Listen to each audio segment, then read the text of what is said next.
विषय असा आहे राज्यशास्त्र, पॉलिटी अँड गव्हर्नन्स आपल्या सिलेबसमध्ये जे सांगितलं आहे ते पोर्शन सगळा स्टॅटिक आहे, म्हणजे काय बदलणार नाही आहे त्याच्यामध्ये. म्हणजे कलम 1, 2, 3, 4 ते संपेपर्यंत काय 465 वगैरे वगैरे इथपर्यंत ते बदलणार नाही आहे ते, अनलेस अंटील अमेंडमेंट होत नाही. त्याला डायनॅमिक पोर्शन म्हणायचं. म्हणजे तो खूप थोडा असतो. म्हणजे मागच्या 2, 3, 4, 5 वर्षांमध्ये फक्त 2 अमेंडमेंट झाल्या, 102 आणि 103, बरोबर. 101, 2, 3 म्हणजे मोदी आल्यापासून. 121 GSTची, 102 म्हणजे NCBC आणि 103 म्हणजे EWS रिझर्वेशन, बरोबर आहे.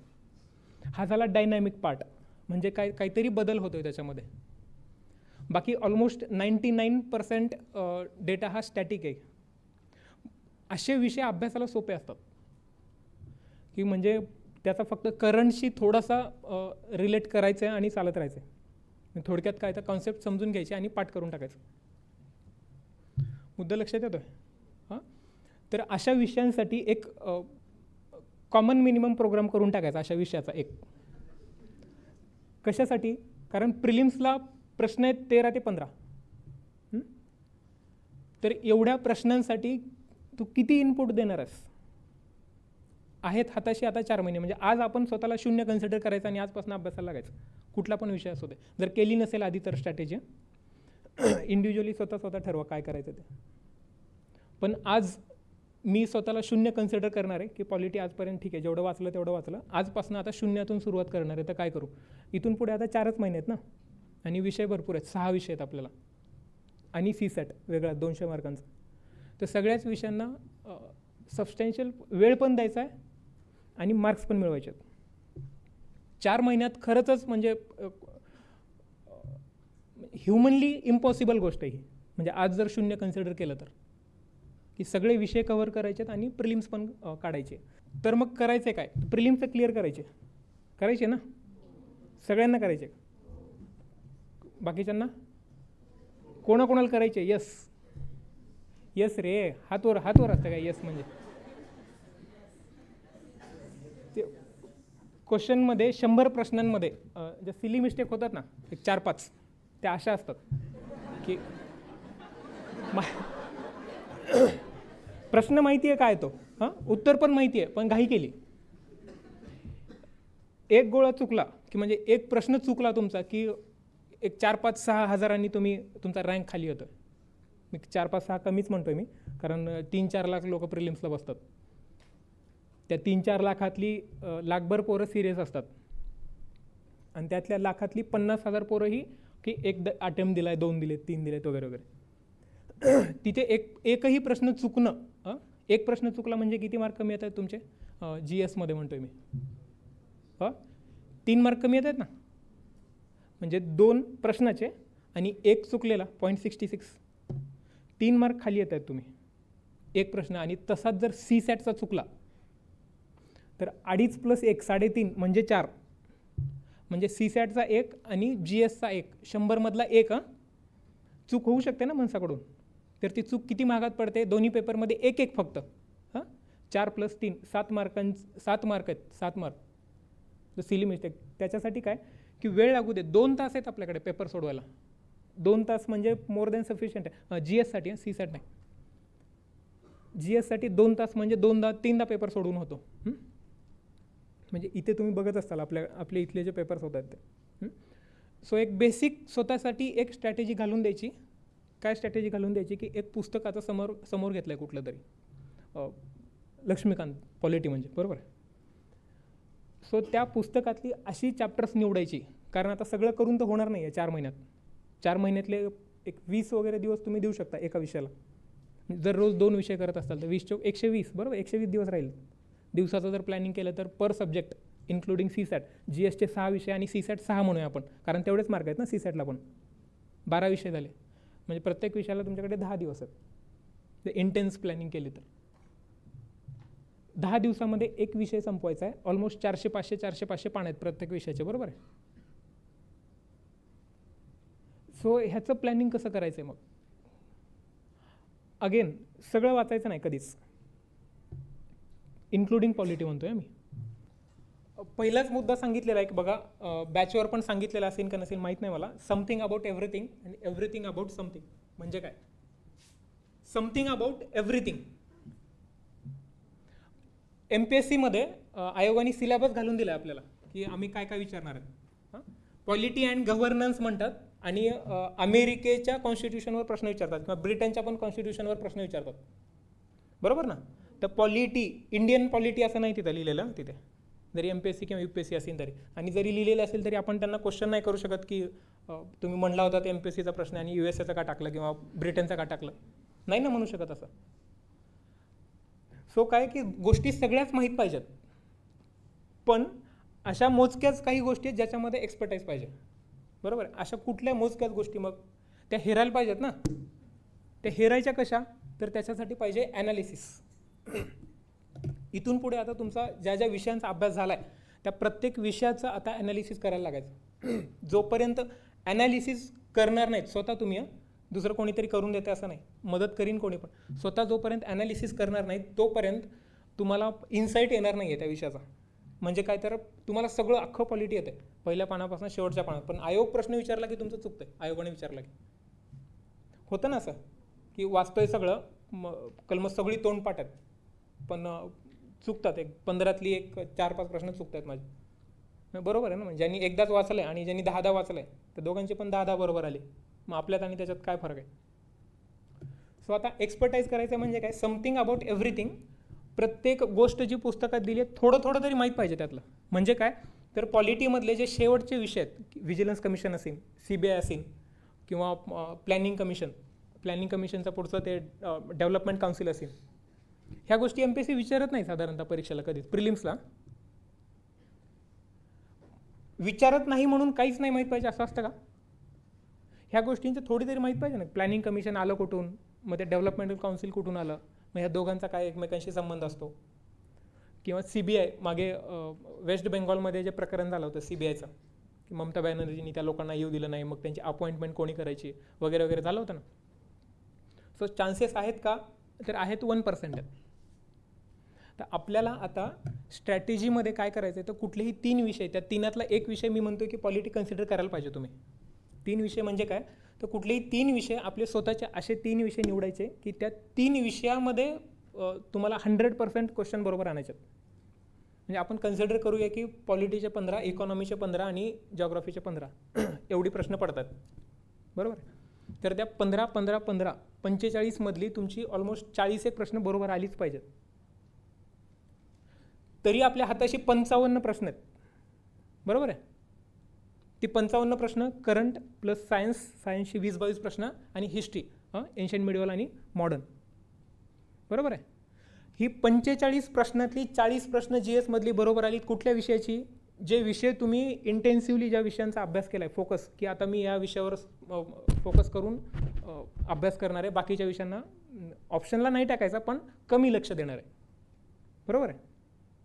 सो या 45 पैकी 40 अतिशयोक्ती आहे का, की फक्त तेवढेच विषय करायचे, 3 विषय करायचे आणि बाकीचे काय सेशन्समध्ये जेवढं होईल तेवढं होईल आणि घरी जेव्हा वेळ मिळेल तेव्हा वाचेन, बरोबर आहे.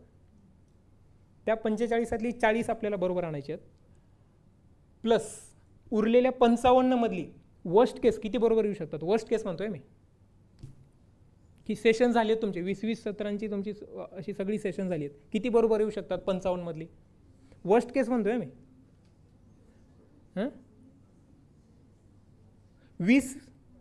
55 मधली 20 नाही येऊ शकत का. एन्शियंट मिडिवलचे समजा 2-2 आले बरोबर, मॉडर्नमधले 1-2 बरोबर आले, सायन्सच्या 22 मधले 5च बरोबर आले, येऊ शकतात ना. करंटचं एवढी सेशन्स होत आहेत वगैरे वगैरे, की लकीली 3-4 प्रश्न आली समजा करंटची, तुम्हाला येऊ शकतात ना बरोबर. एक 10 ते 15 प्रश्न, 15 कन्सिडर करू शकतो आपण वर्स्ट केस, की नाही अभ्यास, मला काहीच अभ्यास करायचा नाही, सेशनमध्ये फक्त लक्ष देईन मी आणि जेवढ्या नोट्स आहेत तेवढ्याच वाचीन. 15 प्रश्न, 55 पैकी 15, 40 + 15, 55 बरोबर आली सगळी तुमची GS मधली. 55 म्हणजे 110 मार्क. 110 प्लस तुमचे नेगेटिव्ह कन्सिडर करूया की 10 ते 15 मार्क नेगेटिव्हमध्ये गेलेत आपले. 15 मार्क नेगेटिव्ह, 15 ते 20 मार्क. बाकी सगळी 100 अटेम्प्ट कन्सिडर करतोय मी, आणि अटेम्प्ट 100 पाहिजे, ते सांगूया नंतर कसा करायचा तो. म्हणजे आत्ता काय सांगतोय, तर तुमची जी टेस्ट सिरीज चालू आहे ना, त्या टेस्ट सिरीजमध्ये सगळं अटेम्प्ट करायचा 100 पैकी 100. आपल्याला सजा आहे का काही इथे, MPSC पण नसते, पण इथे ट्रायल बेसिसवर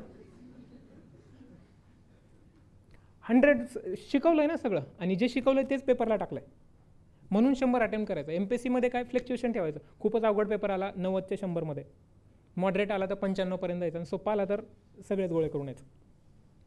बरोबर आहे. 110 मधून तुमचे निगेटिव्हचे 15 मार्क गेलेत, 10 ते 15 मार्क. तुमचा स्कोर 90 ते 95 स्कोर GSचा येतोय, आणि 90 to 95 is the upper limit in GS. Upper limit म्हणतोय मी सगळ्यांसाठीच, फ्रेशर्स असू दे, रिपीटर्स असू दे, किती पण वर्ष अभ्यास केलेला असू दे. 90 ते 95 मार्क ही अप्पर लिमिट असते. त्याच्यावर ज्यांना GSमध्ये मार्क पडतात त्यांनी ऑलरेडी कट ऑफ क्लिअर केलेला असतो, किती पण लागू दे मग कट ऑफ.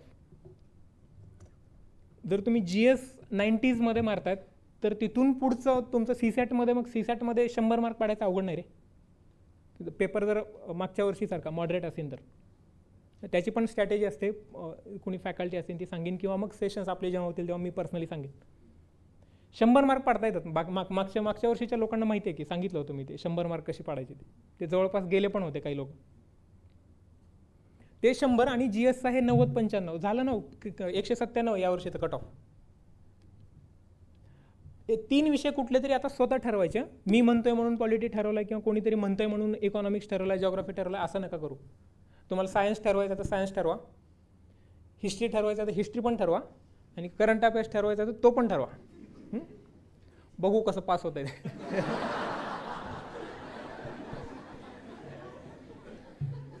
ठीक आहे. पहिला मुद्दा की something about everything, everything about something.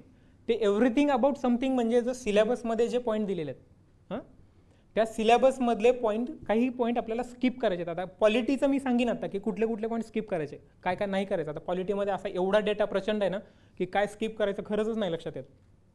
म्हणजे आयोग काय विचारेन, म्हणजे या पण मुद्द्यावर विचारू शकतं, त्या पण मुद्द्यावर विचारू शकतं, तरीही त्यातून आपल्याला बायफर्गेट करत करत करत करत कॉमन मिनिममपर्यंत आणायचं आहे. सो तो पहिला मुद्दा. दुसरा म्हणजे most important subject for people in and out of service. म्हणजे काय, पॉलिटीचं म्हणतोय मी. पॉलिटीसारखा विषय हा फक्त आता जे महाराष्ट्रात चालू होतं मागचे काही दिवस, म्हणजे ज्यांनी MPSC किंवा UPSC स्पर्धा परीक्षा नाही केली त्यांना पण पॉलिटीबद्दल सगळं माहिती आहे आता ऑलमोस्ट. बरोबर आहे. पण आपल्याला नुसतं माहीत नाही पाहिजे, प्रिसाइजली माहीत पाहिजे, परीक्षेमध्ये काय विचारणार आहेत हे माहीत पाहिजे. बरोबर आहे की गव्हर्नरनी पहिल्यांदा शपथविधीला कोणाला बोलवायला पाहिजे, सिंगल लार्जेस्ट पार्टीला बोलवायला पाहिजे. दिले का कुठं कॉन्स्टिट्यूशनमध्ये, सांगितलं का? बरं, सिंगल लार्जेस्ट पार्टी झालं, मग काय 2 नंबरच्या पार्टीला बोलव, मग 3 नंबरच्या, मग मनसेला का नाही बोलवलं? हे आहे का, कुठे लिहून ठेवलं आहे का असं काही? बरोबर आहे. या गोष्टी ज्या घडत गेलेल्या आहेत करंटमध्ये, त्या करंटच्या गोष्टी सगळ्यांनाच माहिती, तुम्हाला पण माहिती आहेत आणि आपल्या घरच्यांना पण माहिती आहेत. सो आपलं वेगळे पण कुठे आहे, आपल्याला परीक्षा द्यायची, प्रिसाइजली त्या गोष्टी माहीत पाहिजेत आपल्याला की व्हॉट्स हॅपनिंग. गव्हर्नर सिंगल लार्जेस्ट पार्टीला बोलवतो म्हणजे काय, कशासाठी बोलवतोय? सत्ता स्थापन करण्यासाठी बोलवतोय का फ्लोअर टेस्ट, तुमच्याकडे किती लोकांचं सपोर्ट आहे याच्यासाठी बोलवतोय? मग तो सपोर्ट नुसता तोंडी सांगायचा असतो का लेखी द्यायला लागतो? लेखी दिला तर मग ते डिस्क्लोज कोणी मागू शकतं, RTIला मागू शकतं का की डिस्क्लोज खरंच अजित पवारांनी दिली होती का नाव, मागू शकतं का कोणी? बेसिक गोष्टी आहेत ना या. सो त्या गोष्टी म्हणजे असं जर एवढी पॉलिटी जर सगळ्यांनाच कळायला लागली तर म्हणून मला सुपर पॉवर, भारत झाला सुपर पॉवर पुढच्या 10 वर्षात. मुद्दा लक्षात येतो कसा तो टॅकल, ह्या गोष्टी टॅकल करायच्यात आपल्याला ज्या डे टू डे मध्ये घडत आहेत त्या. तिसरा मुद्दा म्हणजे जर तुम्हाला विषयामध्ये 100% मार्क मिळवायचे आहेत, आता पुढे ॲनालिसिसमध्ये दिलंय की किती मार्क पडत आहेत दरवर्षी MPSCच्या प्रिलिम्समध्ये आयोग किती मार्क टाकतंय, किती क्वेश्चन्स विचारते पॉलिटीचे, ते फ्लक्च्युएट होतात 13 पासून 16 पर्यंत. 13 ते 16 आपण कन्सिडर करूया की 15 प्रश्न विचारताय. जर MPSC 15 प्रश्न पॉलिटीचे विचारित असेल तर 15 पैकी 15 प्रश्न माझे बरोबर आले पाहिजेत. बरोबर आहे. कशामुळे बरोबर यायला पाहिजेत? चाणक्यच्या सगळ्या स्टुडंटचा पहिलं मॉड्यूल पॉलिटी झालं आहे. बरोबर आहे. पहिलं मॉड्यूल झालं आहे म्हणजे ऑलमोस्ट जुलै ऑगस्टमध्ये संपलं होतं ना, सप्टेंबरमध्ये संपलं होतं. म्हणजे तुमच्या हाताशी खूप वेळ भेटला आहे अभ्यास करायला पॉलिटीचा. बरोबर आहे. मग तो विषय तरी स्ट्रॉंग पाहिजे ना, की जर एखादा विषय वर्षाच्या सुरुवातीला आपल्याला शिकवत आहेत आणि वर्षाच्या शेवटी परीक्षा आहे तर ऑब्व्हियसली त्या विषयामध्ये आपल्याला जास्त मार्क पडायला पाहिजेत. सो मी सजेस्ट करेन की हा विषय कळत नाही आणि फॅक्ट्स खूप जास्त आहेत म्हणून याला लाईटली नका घेऊ. या विषयामध्ये मार्क पडतात का तर 100% मार्क पडू शकतात. बरोबर आहे. सो आता करायचं काय हे 100% मार्क पाडण्यासाठी? 13, 14, 15, 16, 17, 18 आणि 19 ह्या 7 वर्षांमध्ये आयोगानं पॉलिटीचे किती प्रश्न विचारलेत तर 13 मध्ये 13 प्रश्न होते, 14 मध्ये 19, 15 मध्ये 12, 16 मध्ये 13, 17 मध्ये 13, 16 म्हणजे फ्लक्च्युएट होते. मी जे म्हणलो की 15 प्रश्न आपण जे कन्सिडर करतोय की 15 प्रश्न आयोग टाकतोय. बरोबर आहे. सो हे प्रश्न कशासाठी, हे ॲनालिसिस कशासाठी पाहिजे? जर सायन्सचे प्रश्न 22 ते 25 पडत असतील आणि करंटचे प्रश्न 10 ते 12 पडत असतील आणि तुम्हाला वेळ आहे की फक्त एकाच विषयाचा अभ्यास करायचा, तुम्ही कुठल्या करताल? सायन्सचा करताल ना. म्हणून हे गरजेचं आहे की हे कळलं पाहिजे की दरवर्षी आयोग किती प्रश्न टाकते. आता हे किती आणि कशावर टाकते हे आपल्याला बघायचं आहे पुढे. Ketchup with the relevant current affairs, static आणि इझिएस्ट टू स्कोर म्हणजे काय? रेलेव्हंट करंट अफेअर्स म्हणजे काय? पार 300 म्हणजे मागच्या, आता काय दुर्दैव म्हणायचं का सुदैव म्हणायचं मला माहीत नाही, तर आयोगाने प्रश्न टाकले तर 370 तिथला गव्हर्नर, ते 370चा तर पार असा गोटून मॅटर, किती पण अभ्यास करते लक्षात येत नाही की नेमकं ह्याच्या संबंधात झालं काय. हां, एक वाक्य सांगता काय केलं 370 मध्ये? हे तुम्हाला माहिती की 370 अख्खा रद्द नाही केलं वगैरे वगैरे, हे बोलून झालं आहे आपलं. की article 370 has been used to amend Article 367 and the made amendment in the Article 367 is used to defunctionalize the subclauses in Article 370. 370चा उपयोग करून, म्हणजे 370 मध्ये दिलेल्या प्रोसिजरचा उपयोग करून आर्टिकल 367 अमेंड केलं. ती आर्टिकल 367 मध्ये केलेली अमेंडमेंट वापरून आर्टिकल 370 मधलं ते डिफंक्शनलाइज केली आहे, जी कुठली कलम रद्द केली आहेत, उपकलम जी रद्द केली आहेत ती. म्हणजे जर उद्या MPSCने प्रश्न विचारला की 370चं सगळं वाचून झालं आहे माझं, उद्या आयोगाने प्रश्न विचारला की which of the following articles has been affected by article 370, amendment in article 370. जसं GST आला तेव्हा बरीचशी अशी कलमं दिली होती ना की याच्यामध्ये बदल झाला, याच्यामध्ये बदल झाला, तशी 370 संबंधी जे काही झालं तेव्हा काय कुठल्या कलमांमध्ये बदल झाली हे आपल्याला नाही भेटणार वाचायला पेपरमध्ये, हे आपल्याला स्वतः अभ्यास करायला लागणार आहे. पुस्तकात पण नाही दिलेलं आहे. हा डायनॅमिक डेटा आहे, बदललेला डेटा आहे. बरोबर ना. आता 367 मध्ये काय बदल केला आहे तर आपल्याला करायला पाहिजे ना अभ्यास सगळं. तुमच्याकडे ते ॲप असेल बघा कॉन्स्टिट्यूशनचं, त्या ॲपमध्ये घरी जाऊन बघायचं की 367 मध्ये काय बदल केला आहे 370 वापरून. मग हे असं चालतं का केलेलं? बरं चालत असेल तर मग याच्या आधी केलं का? सदर रियासत आणि गव्हर्नर नाव बदलली ना. जम्मू काश्मीरच्या गव्हर्नरला, म्हणजे आत्ताचा तो गव्हर्नर आहे त्याला आधी नाव होतं सदर रियासत, ते सदर रियासत बदलून केलं गव्हर्नर, म्हणजे आत्ताचा जो गव्हर्नर आहे तो आत्ताचा लेफ्टनंट गव्हर्नर, याच्या आधीचा गव्हर्नर. हे बदलण्यासाठी 367 मध्ये ते डेफिनेशन्स दिलेले आहेत वेगवेगळ्या प्रकारच्या. त्या डेफिनेशन्समध्ये आर्टिकल 370 मध्ये, खोलात नको जायला, वरवर सांगतो फक्त, अदरवाईज शब्द वापरलेला आहे फक्त. त्या अदरवाईज शब्दावरून 367 मध्ये बदल केलेला बदल अगेन 370 मध्ये वापरला, ते डिफंक्शनलाइज करायला ती सब क्लॉजेस. ही इथपर्यंत आपल्याला आपल्या विषयाचा जर मार्क सोडायचे नसतील तर अभ्यास करायचा आपल्याला. MPSC विचारण का नाही विचारण इरिस्पेक्टिव्ह ऑफ दॅट फॅक्ट्स. आपला झालाय ना सप्टेंबरमध्ये अभ्यास करून, सगळा अभ्यास झाल्यावर ते 370 रद्द केलं बरं का त्यांनी आपला, म्हणजे माहीत नसण्याचं काही कारणच नव्हतं तेव्हा. Dynamic portion asked on the basis of the static portion, again जे सांगितलं होतं ते.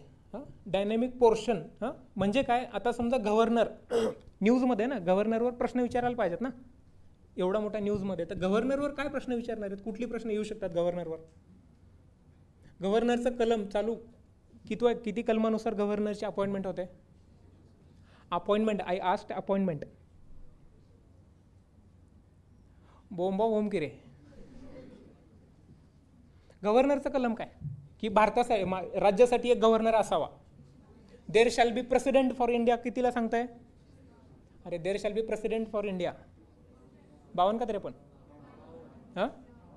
52 म्हणणारी हातवर करा रे. 52 वाली बरोबर आहेत. MPSC ऑप्शन असेच देणार आहे रे, कलमामध्ये पॉईंट नाही टाकू शकत 52, 52, 53. ते इकॉनॉमिक्समध्ये करणार आहे. हां, इकडे 51, 52, 53, 54. हां, मग ते बरोबर जे चुकीचं असतं ते आपण गोळा करून येतो. त्याच्यासाठी काय प्रिसाइजनेस पाहिजे. म्हणजे ही कलम बेसिक आहेत की रे. राष्ट्रपतीचं कलम विचारलं आलं नाही, जोड्या लावामध्ये विचारतात आणि बरोबर कन्फ्यूज करतात. म्हणजे काय आपल्याला नंतर होतं, अरे हे तर 4 वेळेस वाचलं होतं, कसं काय चुकलं. चुकायला नाही पाहिजे ना. तसं गव्हर्नरचं किती, अपॉइंटमेंट ऑफ द गव्हर्नर.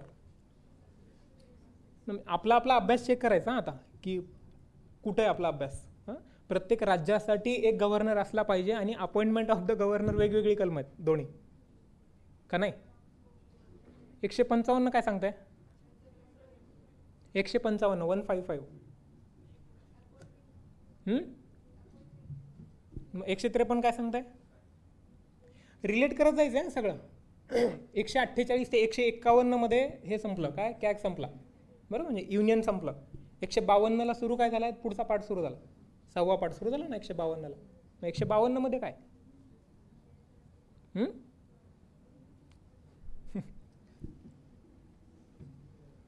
अभ्यास स्वतःचा बघा आता. सगळे ऑलमोस्ट इथली 95% लोक आहेत की ज्यांनी झालंय त्यांचा आता कोळून पिलीत आर्टिकल सगळ्यांनी आता, तरी कन्फ्युजन आहे.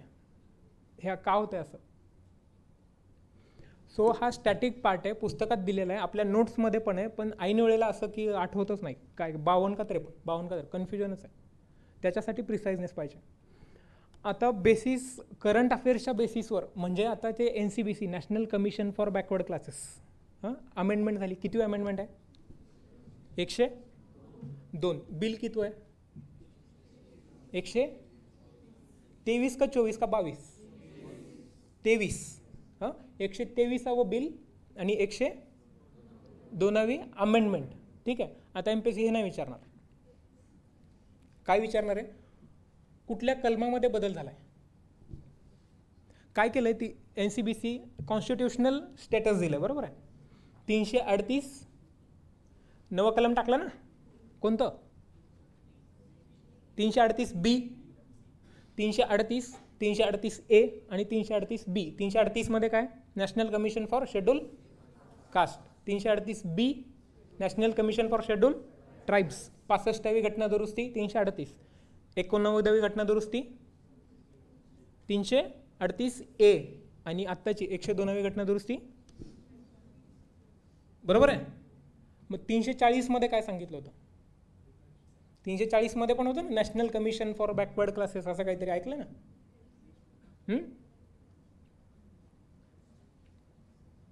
बरोबर. करंट अफेअर्सचा अभ्यास करू नका असं मी स्वतः मला आठवतं, मी सांगितलं होतं करू नका अभ्यास. हां, पण एवढा पण करू नका हे नव्हतं सांगितलं ना. की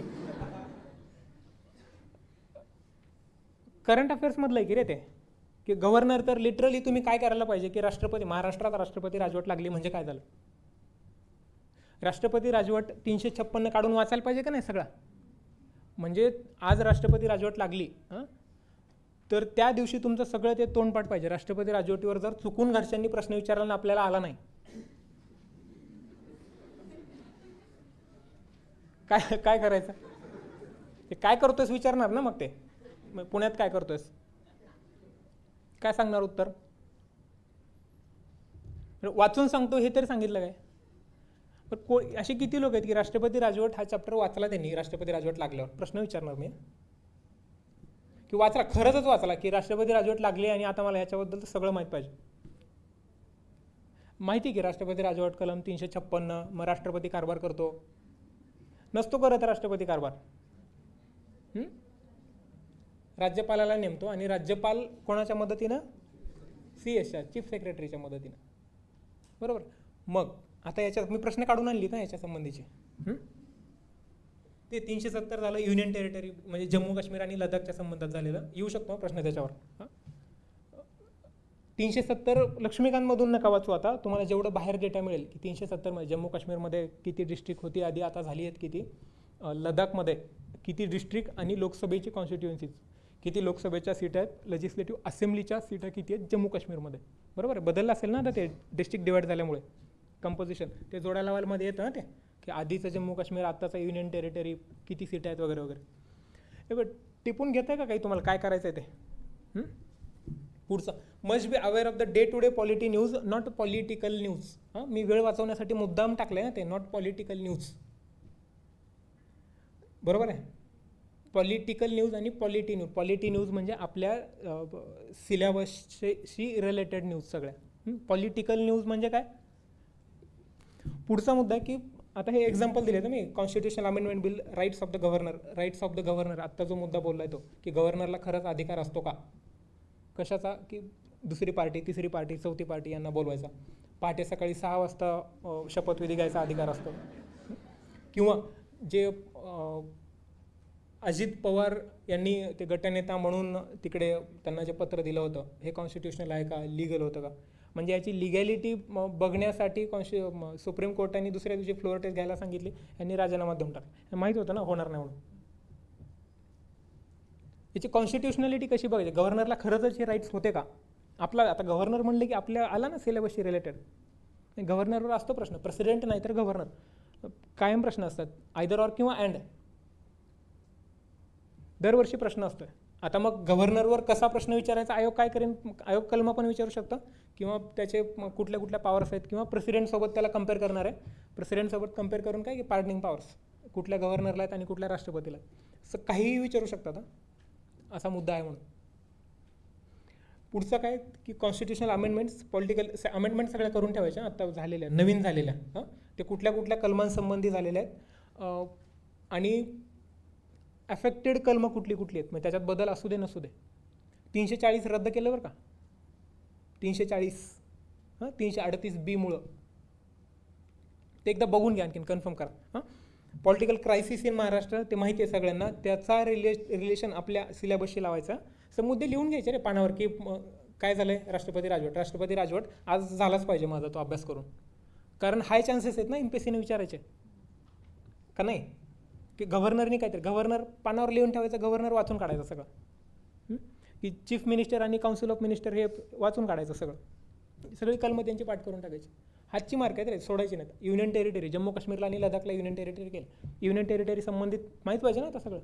युनियन टेरिटरीची सगळी कलमं कुठपासून कुठपर्यंत, 239 पासून 241 पर्यंत. किती कलमं आहेत, 39, 40, 41, 3 कलमं, 3 नाही आहेत, 7 आहेत. 239, 239A, 239AA, 239 काय सांगताय, administration of the union territories. 239A काय सांगताय, legislation for the union territory, म्हणजे जम्मू काश्मीर, दिल्ली आणि आता पुदुचेरी, दिल्ली आणि आता जम्मू काश्मीर. बरोबर आहे. 239AA exclusively deals with the national capital territory of India. कोण, दिल्लीला. बरोबर आहे. किती घटना दुरुस्ती, 69वी. साल कुठला आहे, 69वी घटना दुरुस्ती 1991 का 92, 91. मी का विचारतोय अगेन स्ट्रेस देऊन 1991 का, मागच्या वर्षी प्रश्न आले होता सरदार पटेलांवर एक प्रश्न आला होता त्या स्टॅच्यूचा. साल चुकवलं होतं त्यांनी, तारीख बरोबर दिली होती, मी तारीख किंवा साल काहीतरी चुकवलं होतं त्यांनी. MPSC असे 2-3 प्रश्न करते, 2-3 जास्त 4-5 प्रश्न करते. ते 4-5 प्रश्न जर आपले चुकले, आपल्याला एज कसा मिळणार आहे बाकीच्या लोकांसमोर, म्हणजे बाकीच्या लोकांची जेवढी बरोबर आली तेवढीच आपली पण बरोबर येणार आहेत. आपल्याला जास्त पाहिजेत ना बाकीच्या लोकांपेक्षा. सो अशी प्रश्न आपली बरोबर आली पाहिजेत. सो प्रिसाइजली अभ्यास पाहिजे. EWS संदर्भ, इकॉनॉमिकली विकर सेक्शन्सला रिझर्वेशन दिले 10%. याच्या आधी काही झालं होतं का त्याच्या संदर्भात.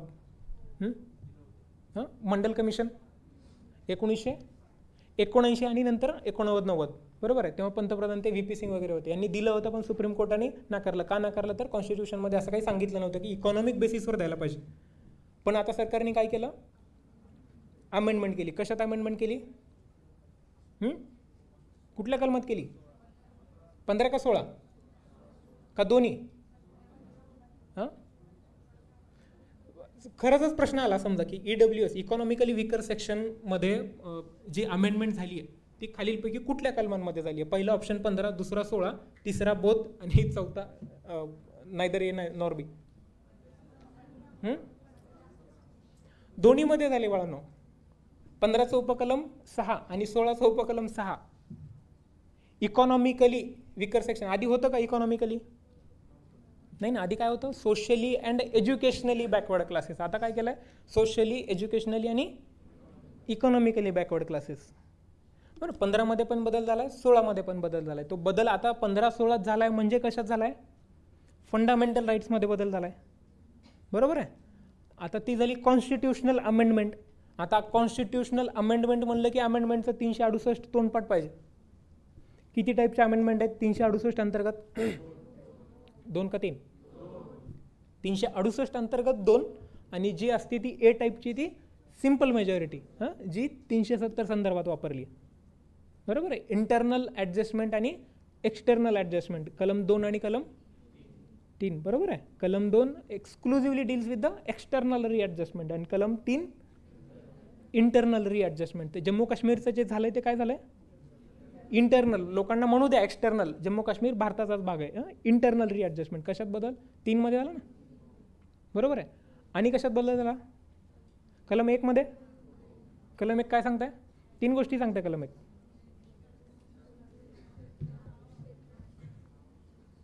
पुढचा मुद्दा आहे की प्रेसिडेंट्स रोल आणि स्पीकर. स्पीकरच्या संबंधी पण आता जे स्पीकर आहेत कोळंबकर, काय नाव त्यांचं? काशीनाथ ना? कालिदास कोळंबकर. हे कोण आहेत? प्रोटेम स्पीकर आहेत. शिकलात ना आपण प्रोटेम स्पीकर का नाही? प्रोटेम स्पीकर हंगामी अध्यक्ष ना. हंगामी अध्यक्षाची निवड कोण करते?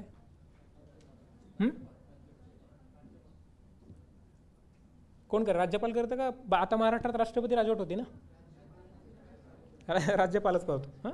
बरं, राज्यपाल करतो. राज्यपालाचं हे डिस्क्रिशन आहे का? अध्यक्षाची निवड करणं राज्यपालाचं डिस्क्रिशन आहे का? मग कोण सांगताय? कोण सांगताय?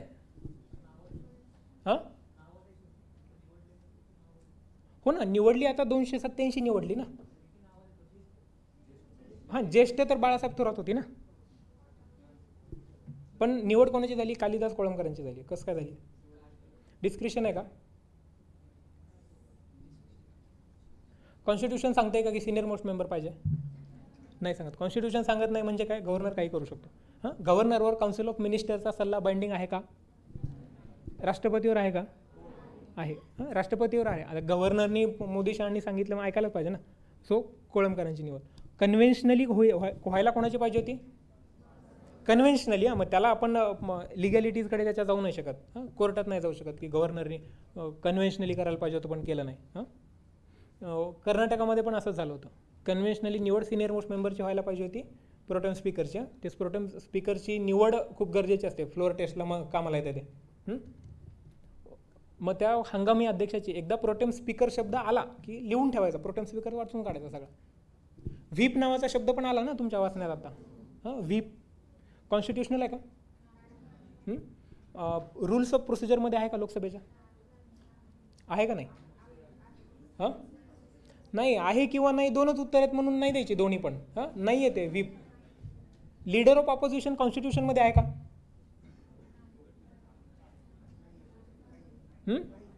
बोला, काय वाटतंय ते बोलायचं. रूल्स ऑफ प्रोसिजरमध्ये आहे का? 2 वाक्य आली. लीडर ऑफ ऑपोजिशन चा कॉन्स्टिट्यूशनमध्ये संदर्भ आहे आणि लीडर ऑफ ऑपोजिशनचा कशात? रूल्स ऑफ प्रोसिजरमध्ये संबंध आहे. ए बरोबर, बी बरोबर, दोन्ही बरोबर किंवा दोन्ही चूक. फक्त बी बरोबर म्हणजे फक्त रूल्स ऑफ प्रोसिजरमध्ये आहे का लोकसभेच्या किंवा असेंब्लीच्या खाली असेल तर? माहीत पाहिजेत ना या गोष्टी. दिलंय रे सगळं पुस्तकात दिलंय हे. म्हणजे हे कुठे रूल्स ऑफ प्रोसिजर मी पुस्तक काढलं आणि वाचत बसलोय असं नाही झालं. पुस्तकात दिलंय आपल्या ते लक्ष्मीकांतमध्ये. त्याच्यासाठी काय करायला पाहिजे? व्हीप म्हणलं की व्हीप लिहून ठेवायचं आणि व्हीपच्या संदर्भात सगळं वाचून काढायचं. ज्या गोष्टी माहीत नाहीत त्या आपल्या नोटमध्ये लिहून ठेवायच्या. की माहीत नाहीत म्हणजे काय? की वाचून पण लक्षात नाही राहिलं म्हणजे माहीत नाही ना. म्हणजे आता 4दा वाचलंय पुस्तक आणि तरी लक्षात नाही म्हणजे काय? की या गोष्टी रिवाईज करायला पाहिजेत अगेन. बरोबर. व्हीप, लीडर ऑफ ऑपोजिशन आणि काय ते स्पीकरचं सगळ्या गोष्टी. हंगामी अध्यक्ष प्रोटेम स्पीकर. बरोबर आहे. प्रोटेम स्पीकरचं काय काम असतं? महत्त्वाचं काम कोणाला? नवीन निवडून आलेल्या आमदारांना. मग त्याला शपथ कोण देते? मग तो पण एक आमदारच आहे ना. राज्यपाल त्याला शपथ देतो आणि तो निवडून आलेल्या सगळ्या लोकांना शपथ देतो आणि काय करतो? एक परमनंट स्पीकरची नेमणूक करतो. बरोबर आहे. ही कोणाची काम आहेत? प्रोटेम स्पीकरची. आता हे प्रोटेम स्पीकर कॉन्स्टिट्यूशनमध्ये सांगितलंय का? रूल्स ऑफ प्रोसिजरमध्ये सांगितलंय का? माहीत पाहिजे सगळ्या गोष्टी. अगेन व्हीप आणि leader of opposition. Next some question related to current happenings in polity बघितले आपण. ते क्वेश्चन बघूया. Which type of amendment is done related to article 370 आणि अफेक्टेड आर्टिकल. झालंय बघून आपलं. कुठली अमेंडमेंट आहे, किती अमेंडमेंट आहे, अमेंडमेंट नंबर का नाही आहे?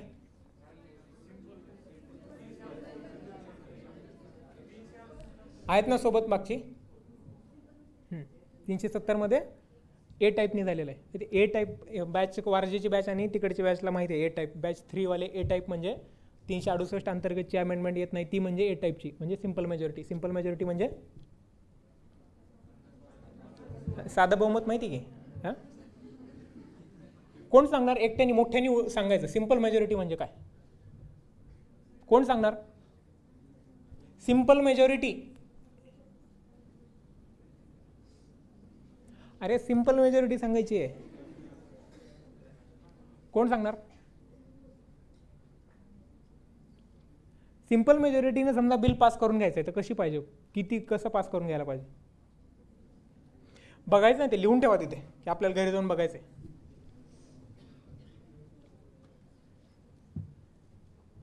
तिन्ही टाईपच्या मेजॉरिटी नीट करायच्या. हां, आता जर मी विचारलं की इलेक्शन प्रोसेसमध्ये बदल करायचा आहे, इलेक्शन प्रोसेसमध्येच बदल करायचा आहे, हां, कुठल्या टाईपची मेजॉरिटी वापरायला पाहिजे? हां, हे इलेक्शन प्रोसेस म्हणजे असं काहीतरी मोठं आहे म्हणून सी टाईपची का? हां, सिंपल सिंपल लागते. 370 संदर्भात झाली आहे ए टाईपची. हां, आणि अफेक्टेड आर्टिकल्स आता जे बोलले ते. हां, 369 झालंय का affect?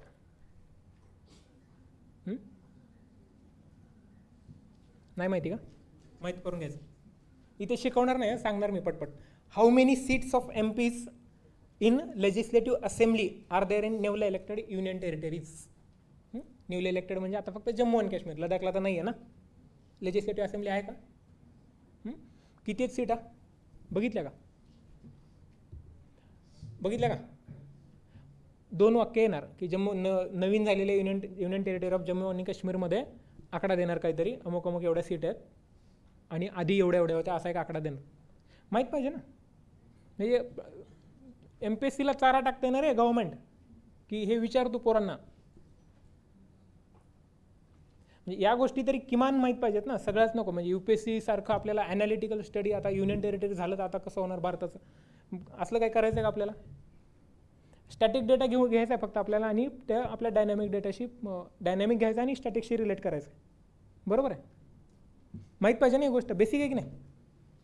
Next, how many states union territories have legislative council? सगळ्यांनी नाही, 6, 7, 8 असं नाही बोलायचं, एकाने कोणीतरी उठून सांगायचं.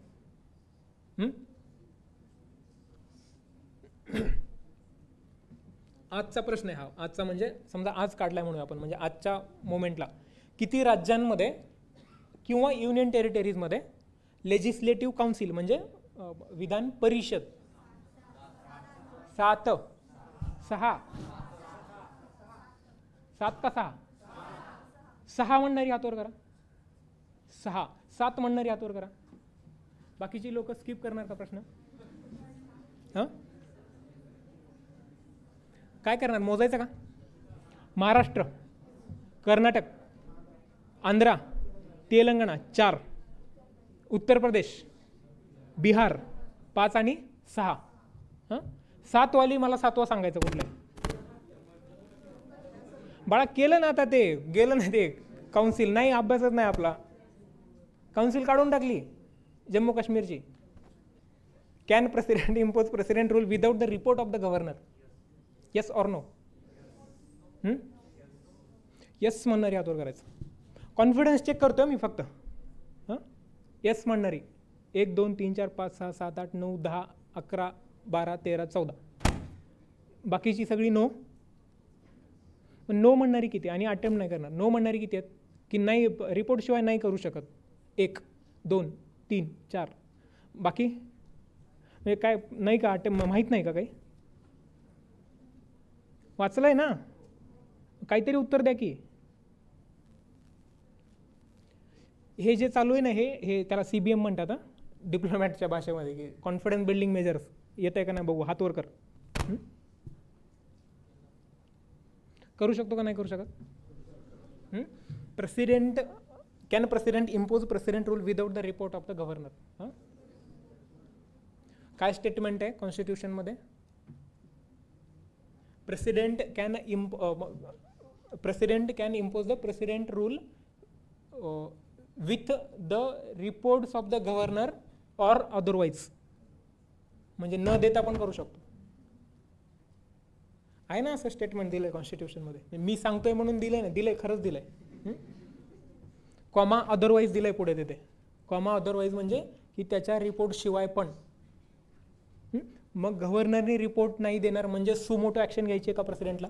प्रेसिडेंट सुमोटो ॲक्शन घेऊ शकतो का प्रेसिडेंट रूलची? घेऊ शकतो का? Yes or no? मग काय कोण सांगणार? कॅबिनेट का काउन्सिल ऑफ मिनिस्टर? अरे कॅबिनेट इमर्जन्सीला रे. 352 उपकलम 3 कॅबिनेट टाकला 42व्या घटना दुरुस्तीने, ते 352 संदर्भात. इकडे council of minister. Council of minister सांगणार आहे बर्डन लाईज ऑन कोणावर आहे? की राज्य कॉन्स्टिट्यूशनमध्ये सांगितलेल्या गोष्टींसारखं चालू नाही शकत. हे प्रेसिडेंटचं सॅटिस्फॅक्शन व्हायला पाहिजे. हे बर्डन लाईज ऑन कोणावर आहे? हे बर्डन गव्हर्नरवर आहे का प्राईम मिनिस्टरवर आहे, काउन्सिल ऑफ मिनिस्टरवर आहे का आणखीन कोणावर आहे? काउन्सिल ऑफ मिनिस्टरवर. सेंट्रल गव्हर्नमेंटवर. सेंट्रल गव्हर्नमेंट म्हणजे council of minister. Council of मिनिस्टरमध्ये 3 टाईप. कुठले कुठले? कॅबिनेट, स्टेट आणि डेप्युटी उपमंत्री. Is recommendation of president rule binding on president?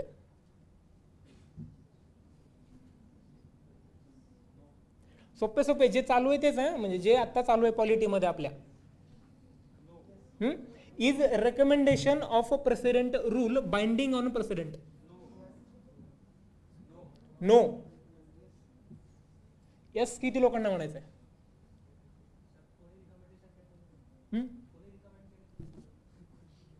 Is recommendation. हो ना, रेकमेंडेशन आता तुम्ही सांगितलं ना कोण रेकमेंडेशन करतं, म्हणून आधी प्रश्न टाकला होता. काउन्सिल ऑफ मिनिस्टर रेकमेंड करतं ना. हां येस, म्हणजे काय की recommendation of president rule binding आहे का त्याच्यावर? नाही. किती लोकांना वाटतंय? काउन्सिल ऑफ मिनिस्टरचं ऐकायला पाहिजे सगळं. आता काउन्सिल ऑफ मिनिस्टर काय सांगताय? प्रेसिडेंट रूल लाव. मग राष्ट्रपतीला काय करायला पाहिजे? लावायला पाहिजे. म्हणजे काय? Recommendation. Can president promulgate ordinance while president rule is in force? तर आता president can promulgate ordinance. Ordinance म्हणजे अध्यादेश. कलम 123 1 2 3 काढू शकतो का? राष्ट्रपती अध्यादेश काढू शकतो का?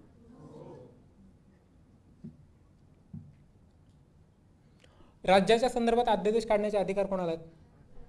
राज्यपालाला. तर प्रेसिडेंट रूल असेल तर आता कोणाला असणार आहेत? राष्ट्रपतीला. आता पार्लमेंटचं सेशन चालू आहे की नाही? या आजच्या कंडिशनमध्ये राष्ट्रपतीला अधिकार आहेत का काढायचे? कारण काय? सेशन चालू आहे ना. बरं, पुढचा प्रश्न. जर ऑर्डिनन्स काढला, आता महाराष्ट्रातली राष्ट्रपती समजा काहीतरी ऑर्डिनन्स काढून कायदा केला आणि आता राष्ट्रपती राजवट उठली, कायद्याचं काय करायचं? काय म्हणजे राज्य काय पण करू शकतं का राज्य कायद्याला? म्हणजे पार्लमेंटनी केलाय ना तो कायदा, बरोबर आहे. ऑप्शन देतो ना. पहिला ऑप्शन की राज्य काहीही करू शकतो त्या कायद्या संबंधात, काहीही करू शकतं. पाहिजे तर ठेवू शकतो, अमेंड करू शकतो किंवा रद्द पण करू शकतो. पहिला ऑप्शन. दुसरा ऑप्शन की 6 महिने झाल्यानंतर आपोआप ते कायदा रद्द होतो. दुसरा ऑप्शन. आणि तिसरा ऑप्शन की सेंट्रल गव्हर्नमेंटच्या परवानगीने म्हणजे पार्लमेंटच्या परवानगीने त्या कायद्यामध्ये तो रद्द करणे, बदल करणे वगैरे वगैरे करू शकतो. आणि चौथा ऑप्शन की यापैकी नाही. ए, बी और सी? ए सगळ्यांचं ए, सगळ्यांचं बी. ए बी म्हणजे 50-50% डिवाइड झालं ना. नाही ना, म्हणजे अगेन राष्ट्रपती राजवट वाचलेली नाही. एकदा ऑर्डिनन्स काढला म्हणजे काय? कायदा केला ना. कायदा केला, त्या कायद्याला राज्य एकदा राष्ट्रपती राजवट उठल्यावर कायद्यासंबंधी राज्य काहीही करू शकतो. पाहिजे तर ठेवू शकतो, त्याच्यामध्ये बदल करू शकतो, ऑल्टर करू शकतो किंवा रद्द पण करू शकतो, काहीही करू शकतो. स्ट्रेट फॉरवर्ड क्वेश्चन नसणार आहे तिथून पुढे आयोगात. म्हणजे इथून पुढे म्हणजे मागच्या 2 वर्षापासून त्यांनी बंद केलं तसं. 2-2, 3-3, 4-4 ओळींचे क्वेश्चन्स आहेत आणि ॲनालिटिकल आहेत सगळे. म्हणजे एक पहिली ओळ आहे, A statement, B statement, C statement, हे वेगवेगळ्या पानांवरची पण एकमेकांना रिलेट होणारी क्वेश्चन्स असणार आहेत. सलग तुम्हाला पुस्तकात असं कुठंच काही सापडणार नाही. In how many days any party must approach the governor after precedent rule to form the government? Any constitutional limits?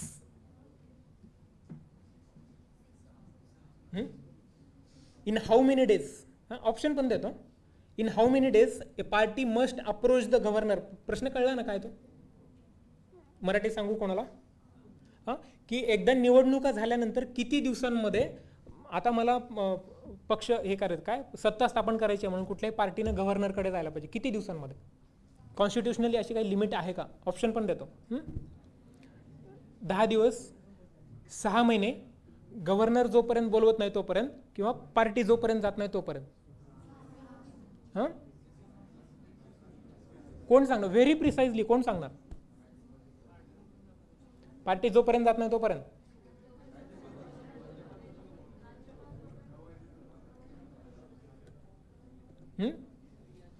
काय झालं आत्ता? काय झालं? रिलेट करा ना रे, आपला डायनामिक डेटा रिलेट करा. काय केलं? फडणवीसांनी 9 तारखेला राजीनामा दिला, बरोबर आहे का? राजीनामा दिला 9 तारखेला, कारण 10 तारखे वाजता 5 वर्ष पूर्ण झाले. डिझॉल्व्ह होते ना 5 वर्षानंतर असेंब्ली डिझॉल्व्ह होते. म्हणजे काय होतं? संपला, कार्यकाळ संपला. आता तिचा कार्यकाळ संपण्याच्या आधीच निवडणुका घ्या असं कॉन्स्टिट्यूशनमध्ये सांगितलं, बरोबर आहे.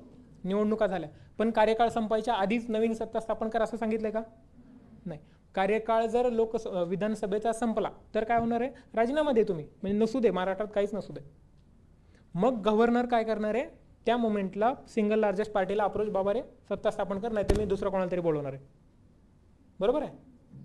असंच होतं का? वेगळं होतं काही? कॉन्स्टिट्युशनल लिमिट आहे का मग 6 महिने वगैरे? नाही, असं काय पण नाही म्हणायचं. Which of the following cases are related to president rule and its use? S R. Bommai, H.S. Jain versus union of India, Rameshwar Prasad. Option तर आहे का की हे स्टेटमेंट आहेत ABC?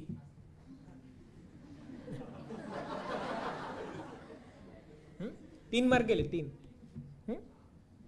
हे काय होतं? हे स्टेटमेंट वाचतात लगेच गोळा ए, एस.आर. बोम्मई माहिती आहे, पण खाली दिले ना A.B.B.C.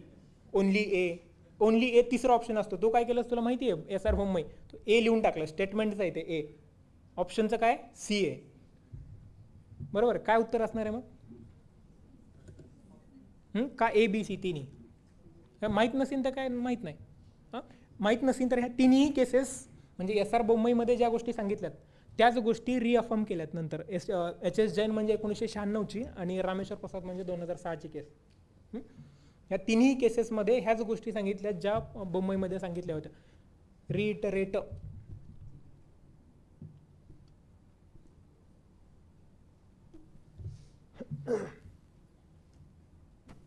Does the Constitution anywhere mentions the confidence motion or floor test? हे सगळ्या प्रश्नांचा पॅटर्न बघताय ना तुम्ही? काय तो काय पॅटर्न आहे? आता जे चाललं होतं तेच ना. मोस्ट ऑफ द क्वेश्चन चुकतात का बरोबर येतात? तुमचं तुम्ही ठरवा. Does constitution anywhere mention the confidence motion? Confidence motion म्हणजे आपले वेगवेगळे टाईपचे मोशन बघितले ना आपण. Censure motion, privilege motion, adjournment motion, no confidence motion, motion of thanks, no date motion बघितलं ना. ते कॉन्स्टिट्यूशनमध्ये नो कॉन्फिडन्स मोशनचा असं आहे का कुठे उल्लेख केलेला आहे का? कॉन्फिडन्स मोशन म्हणजे नो कॉन्फिडन्स मोशन दोन्ही आहे का उल्लेख? मग काय रूल्स ऑफ प्रोसिजरमध्ये का? हिंट देतोय मी. इकडचं 74, 75 आणि इकडचे 163 आणि 164. बरोबर आहे. कॉन्फिडन्स मोशन म्हणजे विश्वासदर्शक ठराव तर पास करायला पाहिजे ना. आमच्याकडे आहे तेवढी लोक. कलम 75 काय सांगताय की council of minister shall be collectively responsible to का parliament? Lok Sabha. Council of minister shall be collectively responsible to लोकसभेला जबाबदार पाहिजे. लोकसभेला जबाबदार हे कलेक्टिव्हली पाहिजे. आता हे कलेक्शन काय? ॲब्सोल्यूट मेजॉरिटीचं कलेक्शन आहे. सो कॉन्फिडन्स मोशन जरी एक्सप्लिसिटली मेन्शन केलेलं नसेल तरी implicitly it is mentioned in the article 75. पण जर आयोगाने विचारलं की केलं आहे का, कॉन्स्टिट्यूशनमध्ये आहे का त्याचा उल्लेख, आहे का उल्लेख, नाही आहे, आपण काय म्हणायचं, नाही आहे, कारण एक्सप्लिसिटली कुठं मेन्शन केलेलं नाही. केलं आहे का, नाही. फ्लोर टेस्ट म्हणजे तेच, फ्लोर टेस्ट म्हणजे ॲब्सोल्यूट मेजॉरिटी प्रूव्ह करायची. To which faction the anti defection would have applied, Sharad Pawar और अजित पवार फॅक्शन. आता हे क्वेश्चन नीट सांगतो तुम्हाला काय तो फ्रेम करून. आत्ता काय केलं अजितदादांनी, एकदा गटनेता म्हणून निवड होऊ दिली आणि पाठिंबा कोणाला दिलाय, भारतीय जनता पार्टीला, बरोबर आहे. पण पवार साहेब काय म्हणले, हे अजित पवार आमचा नेता नाही, बरोबर आहे. आता अँटी डिफेक्शन कोणाला लागणार, अजित पवार गटनेते होते म्हणून ज्यांनी जे पत्र दिलं ऑलमोस्ट 100% लोकांचं, म्हणजे 54 लोकांचं, बरोबर आहे. म्हणजे काय 100% मर्जिंग झालं ना, पाठिंबा झाला ना, तिकडे लागतो किती, 2/3 लागतो. अँटी डिफेक्शन लागायला कोणाला पाहिजे मग, पॉवर फॅक्शनला जी काही 10-5 आमदार होती त्यांच्याकडे, त्यांना लागायला पाहिजे होता का, लागायला पाहिजे होता का, येस ऑर नो. प्रश्न तरी पडला का, प्रश्न कळणार आहे काय तो. गटनेता म्हणून निवड झाली आहे, गटनेता. आणि आता व्हीप आपण जे बघितलं होतं ते गटनेता म्हणजे काय असतो की समजा तुमचा गटनेता मी, म्हणजे काय, मी सांगीन ते आता तुम्ही ऐकायचं. प्रत्येक पक्ष करतो ना गटनेत्याची निवड, बरोबर आहे. हां हां काय झालं, गटनेत्याची निवड पक्ष करतो ना. जर गटनेत्याची निवड पक्ष करतो तर त्याची हकालपट्टी पण पक्षच करू शकतो. म्हणून शरद पवार फॅक्शनला लागणार नव्हतं ते अँटी डिफेक्शन. लक्षात येते मुद्दा. बरं नसीन काळी तर नंतर सांगतो पर्सनल भेट, याच्यात वेळ नको. Current related data must be mugged up. आता ह्या ज्या गोष्टी दिल्यात ना मी, ह्या सगळ्या तोंडपाठ करून टाकायच्या, कारण आता हाय चान्सेस आहेत की याच्यावर प्रश्न विचारू शकते MPSC, बरोबर आहे ना. आता आपल्याला लॉजिक लावायचं की MPSC आता काय विचारू शकते, काय विचारू शकते, विचारू शकते ना पॉलिटिक्सच्या ह्या पार्टवर. हाऊ टू रिमेंबर आर्टिकल्स, सगळ्यांच्या आवडीचं, लक्षातच राहत नाही. आज लक्षात राहते, परवा दिवशी विसरून जातोय, होतं की नाही. कलम 1 लक्षात राहते काय ते, पण त्यातलं ABC नाही लक्षात राहत. काय करायचं, लक्षात राहत नाही, डोंट रिमेंबर. म्हणजे काय, वाचत राहायचं, आपोआप लक्षात राहील की आर्टिकल. आता 15चं उपकलम 3 आठवतच नाही आहे, काय करू, आठवत नाही तर काय, सोडून दे ना, परत एकदा वाच, परत एकदा वाच. असं तू 2, 4, 10 वेळेस वाचशील म्हणजे त्याला आता रिव्हिजनचा पुढचा येणार आहे मुद्दा. जेवढी जास्तीत जास्त रिव्हिजन, वेगळे एफर्ट्स घ्यायचे नाहीत कलम पाठ करण्यात. पण पुढचा जो मुद्दा आहे, जर वेगळे एफर्ट्स न घेता जर तुमच्याशी आर्टिकल पाठ होत नसतील, तर मग एफर्ट्स घेऊन किमान 1 ते 51 येपर्यंत पाठ करून टाकायचे. किमान म्हणतोय मी. आधी काय म्हणलं की आर्टिकल्स पाठ नाही करायची, ती वाचून वाचून लक्षात राहू द्यायची. पण जर तुमच्याकडून असं होत नसेल तर काय करायचं, एफर्ट्स घेऊन किमान 1 ते 51A. 51A म्हणजे फंडामेंटल ड्युटीज. किती आहेत, 10 का 11, 11. 11वी कधी ॲड केली, 86वी घटना दुरुस्ती 2003, 2. त्यातली 5 ते 11 सोडून द्यायची. 5 ते 11 म्हणजे सिटिझनशिप, ती नाही करायची. Next, how to build the confidence, जे आत्ता चाललं होतं ना ते, कसा बिल्ड करायचा कॉन्फिडन्स. लिटरली कलम पाठ करायचे, कुठला पण विषय असू दे, पॉलिटी असू दे, जिओग्राफी असू दे, काही असू दे. जेवढा डेटा तुमच्याकडे असेल तेवढा तुमचा कॉन्फिडन्स जास्त. जेवढा तुमच्याकडे डेटा जास्त म्हणजे नॉलेज जास्त. 4 चौकात गोष्टी सांगता येणार ना तुम्हाला, मग कॉन्फिडन्स वाढतो की नाही. घरच्यांनी विचारलं प्रेसिडेंट रूल काय असतो, तुम्ही अर्धा तास घरच्यांना सांगितलं असं, मग खुश होतील ना रे घरचे. वाढला का नाही कॉन्फिडन्स. या छोट्या छोट्या म्हणून काय करायचं असतं, स्ट्रॅटेजी आहे ही, बेसिक स्ट्रॅटेजी. काय कॉन्फिडन्सच येत नाही आहे, काय करू, चुकतात सगळे प्रश्न. लिटरली डेटा पाठ करत राहायचा, कुठला पण असू दे, पॉलिटी, जिओग्राफीचा, इकॉनॉमीचा. पाठांतर करत राहायचं. पाठांतर केल्याने काय होणार आहे, तुमच्याकडचं नॉलेज वाढणार आहे, डेटाबेस वाढणार आहे ना तुमच्याकडचं ऑब्व्हियसली. तो डेटाबेस तुमच्याकडे जेवढा जास्त तेवढा जास्त तुम्हाला कॉन्फिडन्स तुमचा बूस्ट होणार आहे. सोपी पद्धत आहे, पाठांतर करायचं, लिटरली पाठांतर करायचं. MPSCला तेच पाहिजे, नुसतं पाठांतर करायचं, आपोआप कॉन्फिडन्स. आणि प्रिलिम्स कॉन्फिडन्सवरच आहे सगळे, कॉन्फिडन्सवर निघते प्रिलिम्स. काय करायचं एक्झाम्पल दिलं मी. कलम 1 काय सांगताय, कलम 1 मला माहिती आहे, भारत भारत भारत म्हणजे काय, इंडिया दॅट इज भारत. एवढंच नाही आहे ना, पण कलम 1 मध्ये कॉन्फिडन्स बिल्ड होण्यासाठी एवढं गरजेचं नाही आहे. कॉन्फिडन्स बिल्ड होण्यासाठी कलम 1चं उपकलम ए काय? हां, राज्यांची नाव आहेत ना, बरोबर आहे. बी मध्ये काय? Union territories. सी मध्ये काय? हां, ॲक्वायर केलेली, भविष्यात इन फ्युचर ॲक्वायर केलेल्या राज्यांची नावं. कलम 1 मध्ये बेसिकली काय सांगताय की राज्यांची नावं पाहिजेत. हां, म्हणजे टेरिटरी ऑफ इंडिया. आता त्या टेरिटरी ऑफ इंडियामध्ये काय असणार आहे? स्टेट्स असणार आहेत, युनियन टेरिटरी असणार आहे आणि territory that may be acquired in the future. हे कलम 1 मध्ये आला का नाही कॉन्फिडन्स? कोणीतरी विचारलं आणि प्रिसाइजली न चुकता सांगितले, सगळे उपकलमासहित सांगून टाकलं सगळं. येतं की नाही? हा मला माहिती आहे, थोडा वेळ थांब. ती मागे दिलेली डायरी बघून सांगतो. टॉपर्स आहेत सगळे डायरीवाले. प्रिलिम्स नाही क्लिअर झालं वापस आणून द्यायचे. Questions are easy to moderate. हा अवघड नसतात ना पॉलिटीचे प्रश्न, मुद्दाम टाकले मी ते. Easy to moderate, extreme moderate म्हणजे अवघड असं काहीच नसतं. की एखादा प्रश्न विचारला की काय 15-16ला काय आठवत नाही कधीचा प्रश्न होता, प्रश्न तो की कॉन्स्टिट्यूशन असेंब्लीमध्ये जेव्हा ते बिल पास झालं होतं शेवटचं वोटिंग, तेव्हा बाहेर पाऊस पडत होता. एक स्टेटमेंट होतं ना कुठं तरी, कोणाला माहिती पाऊस पडत होता का नाही? पुस्तकात दिलं आहे का? ते नाही दिलं. अपेक्षित आहे का येणं? नाही. हां, मग असे जेव्हा प्रश्न पडतात तेव्हा घाबरून नाही जायचं. मग हे कुठून पडलं? कुठून तरी कोणीतरी सोर्स सांगितला की हे सुभाष कश्यपमध्ये दिलं. आता सुभाष कश्यप एका प्रश्नासाठी वाचायचं का? क्वेश्चन इझी टू मॉडरेट आहेत 1 ते 14. 15वा प्रश्न असा काहीतरी फालतू पडतो. हां, दे ना सोडून, कशाला लक्ष द्यायचं? त्या don't change your strategy based on that difficult question. आता लक्ष्मीकांत वाचायचं सोडून दिलं, सुभाष कश्यप घेऊन बसले का? तर तो प्रश्न तिथून आला होता. बळा 15तला 1च आलाय ना तो. मग 14वर फोकस करायचं का 1वर फोकस करायचं आहे? अशी प्रश्न काय करायची? Let go. आपण 5चं दिलं ना, तिथे बफर ठेवलं ना, 45तली 5 ह्याच्यासाठी दिलेत. हां, ते अशी प्रश्न आली आहे की कोणालाच येणार नाही ना. कोणाला माहिती आहे पाऊस पडत होता? लक्ष्मीकांत सगळेच काय वाचतायत? लक्ष्मीकांतमध्ये आहे का हे? नाही आहे. ज्यांनी नीट वाचलंय त्यांना येणार आहे, ज्यांनी नीट नाही वाचलं तो काय म्हणेल, हो होतं त्याच्यामध्ये, नव्हता पडत पाऊस.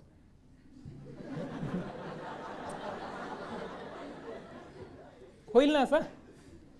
सो अशा प्रश्नांकडे जास्त लक्ष नाही द्यायचं, आपली स्ट्रॅटेजी नाही बदलायची. काय असते ती?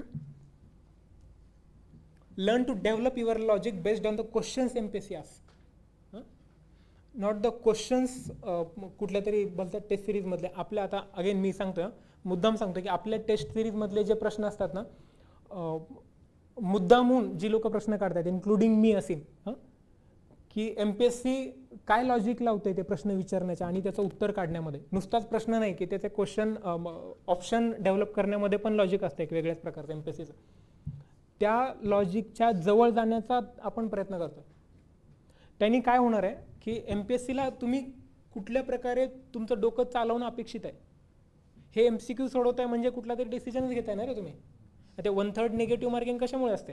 की तुला कळलं पाहिजे की पुढे पाय टाकायचा का नाही टाकायचा. बरोबर आहे. सपाट रस्ता असता तर वाचला, खड्डा असता तर मेलाच. म्हणून निगेटिव्ह आहे ना. कळलं तिथं डिसिजन घ्यायचा आहे की तुला प्रश्न सोडवायचा आहे का नाही सोडवायचा, म्हणून निगेटिव्ह आहे ते लॉजिक तुमचं स्वतः डेव्हलप झालं पाहिजे. असे प्रश्न म्हणून मॅक्सिमम आयोगाचे प्रश्न सोडवायचे, प्रॅक्टिस करायचे. कुठली प्रश्न सोडवायचे? आयोगाचे. कशामुळे?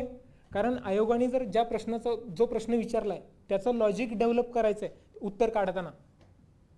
बरोबर आहे की विचारलेल्या तिन्ही स्टेटमेंटमधले समजा 2 माहिती आहेत आपल्याला. मोस्ट ऑफ द टाइम असंच होतं ना, 90% टाइम 2 माहिती आहेत, एक कन्फ्युजन आहे किंवा माहीतच नाही. बरोबर.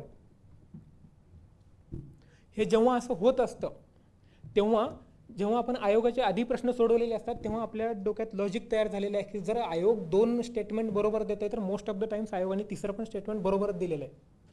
म्हणजे असं आयोगाने खूप कमी वेळेस केलं की एक स्टेटमेंट चुकीचं दिलं. हे आता कोणी सांगून होणार नाही ना हे. आणि हे काही त्रिकालावादी सत्य नाही, जर 2 बरोबर आहेत तर 3रं पण बरोबरच आहे. हे आपलं लॉजिक डेव्हलप झालं पाहिजे. हे करण्यासाठी काय करायचे तर आयोगाचे मॅक्सिमम क्वेश्चन सोडवायचे. ते ठोकळा भेटतोय बघा, 10 का 20,000 किती प्रश्न आहे? 19,000 प्रश्नांचा ठोकळा आहे. सगळी MPSCची प्रश्न आहेत. म्हणजे समजा पॉलिटी सेक्शन घेतलं आहे त्यांनी, तर PSI, STI, ASO, forest, MPSC prelims, MPSC मेन्सचे पॉलिटीचे सगळे प्रश्न त्यांनी एकीकडे दिलेत. आणि त्याच्यामध्ये पण त्यांनी बायफर्गेशन केलं आहे की सुप्रीम कोर्टावर वेगळे प्रश्न, प्रेसिडेंटवर वेगळे प्रश्न, त्यांनी मस्त बायफर्गेशन करून दिलं. म्हणजे तुम्हाला अभ्यास करायला बरं पडतं. काय की तुम्ही सुप्रीम कोर्टाचा चॅप्टर वाचला, सुप्रीम कोर्टाचा चॅप्टर वाचला आणि कॉन्फिडन्स आला की मला आता सुप्रीम कोर्ट जमतं, आता काही पण विचार कोणाला म्हणायचं, प्रश्नांना म्हणायचं त्या आयोगाच्या. तो सुप्रीम कोर्टाचा चॅप्टर काढायचा आणि ती दिलेली एक 50, 60, 70 प्रश्न सोडवून बघायचे आणि त्यातली किती चुकतात, ठीक आहे, ही बघायची. आणि ती चुकलेले जे प्रश्न आहेत, ते चुकलेले प्रश्न का चुकले, मी सांगितलं बाई, काही लोकांना सांगितलंय, मी भेटले होते मला येऊन, काय करायचं ते. प्रश्न चुकण्याचे 2 टाईप असतात ना.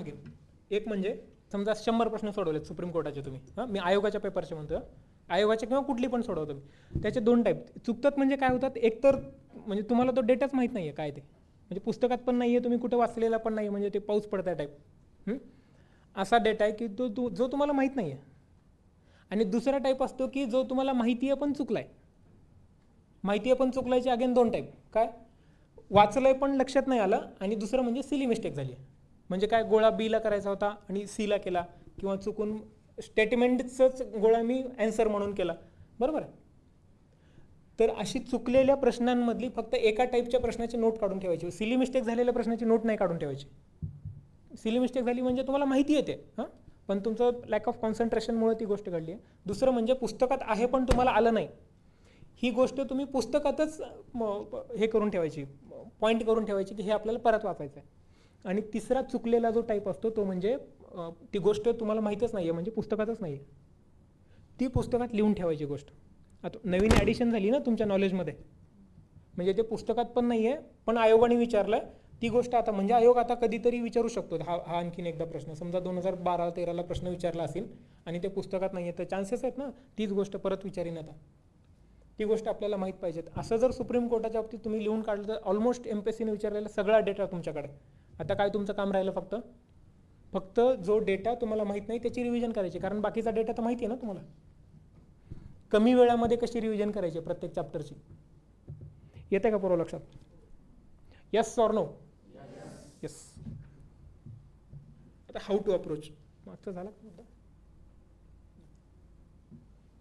Syllabus polity and governance and panchayat raj. Panchayat राजकडे जाऊया आपण. पंचायत राजचे अगेन मी बॅचेसमध्ये पण सांगितलं, 1-2-3 प्रश्न पडतात. 3 खूप झाली, मॅक्सिमम 2, मिनिमम 1 पडतो, मॅक्सिमम 2 त्या 15-16 मधली. तर पंचायत राजमध्ये अगेन 2 टाईप, 73वी आणि 74वी घटना दुरुस्ती. 73व्या घटना दुरुस्तीवर 1 जर 2 पडली तर 73वर 1 आणि 74वर 1, म्हणजे लोकल गव्हर्नमेंट आणि अर्बन गव्हर्नमेंट, बरोबर आहे. ह्याच्यावर काय प्रश्न पडणार आहेत, ठरलेला प्रश्न असतो, कलम विचारतात. 243 ते 243 ओ, 243 P टू 243 ZG. एवढी जर कलम पाठ केली, आता एवढी करायची आहेत का पाठ, 243 ते 243 ओ पर्यंत पाठ करायचं, बाकी जोड्या लावत जायचं पुढे. क्यूला एची जोडी लावायची, हे अशा सगळ्या पुढे जोड्या लावत जायचं. त्यातली ZD आणि ZG महत्त्वाच्या आहेत. ZD म्हणजे काय, प्लॅनिंग, काय मेट्रोपॉलिटन प्लॅनिंग कमिटी, बरोबर ना, MPC. DPDC sorry, district planning and development committee आहे ना. ZD मध्ये आणि ई मध्ये काय, महानगर, आणि जी मध्ये काय, ZG, अधिकार आणि जबाबदाऱ्या दिलेल्या आहेत. ही महत्त्वाची 3-4. आणि 243 ABCDEF ही पहिली 5-6 पाठ, म्हणजे करायचंच नाही आहे, काहीच करायचं नाही, तर पहिली 5 करायची आणि ही शेवटची 2-3 करायची.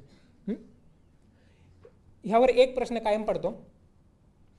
आणि दुसरा प्रश्न म्हणजे महानगर, म्हणजे आपलं अर्बन लोकल गव्हर्नमेंट, याच्या संबंधीच्या लक्ष्मीकांतमध्ये कमिट्या दिल्यात बघा, त्या PK वटल किंवा जॉन मताई आणि आणखीन AP जैन, अशा 2-3, 4-5 कमिट्या आहेत.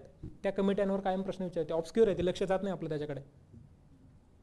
त्याच्यावर प्रश्न विचारले. ह्याच्या व्यतिरिक्त काहीच विचारत नाही पंचायत राजमध्ये. पंचायत राज PYQP म्हणजे प्रिव्हियस इयर क्वेश्चन पेपर्स, सगळे, म्हणजे आता जे बोललो ते आधीचे सगळे प्रश्न सोडवल्याशिवाय पेपरला जायचं नाही. आधीचे म्हणजे आयोगाचे प्रिलिम्सचे 2013 पासूनचे तुम्हाला जे पुस्तक मिळाले ना, सगळ्यांना मिळाले ना, हां, त्या पुस्तकामध्ये 2013 ते 2019 म्हणजे मागच्या वर्षीचा पेपर सगळी प्रश्न आहेत. ॲटलिस्ट तेवढं तरी करा, म्हणजे ते 10,000चं नसेल सोडवायचं तर, इन्क्लुडिंग पंचायत राज. पुस्तकं कुठली वापरायची? एकच वापरायचं. नोट्स कसल्या? 2 टाईपच्या नोट्स, पर्सनल नोट्स आणि लोकांनी दिलेल्या नोट्स. कोणाच्या नोट्स वापरायच्या? हां, पॉलिटीसाठी मी तर म्हणतो नोट्स वापरायची गरजच नाही आहे. आपल्याला आपण जे लिहून दिलं ना ह्याच्यात सेशन्समध्ये, एक 40-50 पानांचा डेटा असेल तुमच्याकडे, तो क्रक्स आहे सगळा, की तेवढं वाचायचं आणि पुस्तक नाही वाचलं तरी चालतंय. म्हणजे इथपर्यंत मी कॉन्फिडेंटली सांगतोय तुम्हाला की रिव्हिजन करायची. तर काय करायचं, 1 दिवसात होतं ना ते रिव्हिजन. 50 किती पानं आहेत? 40-50 पानं झाली असतील ना. A4 साईजची 40-50 पाठपोट का जास्त आहेत? तेवढी पानं एका दिवसात रिव्हिजन होते ना. म्हणजे अख्ख्या पॉलिटीची एका दिवसात रिव्हिजन होते तुमची, त्या सेशनमध्ये घेतलेल्या नोट्स.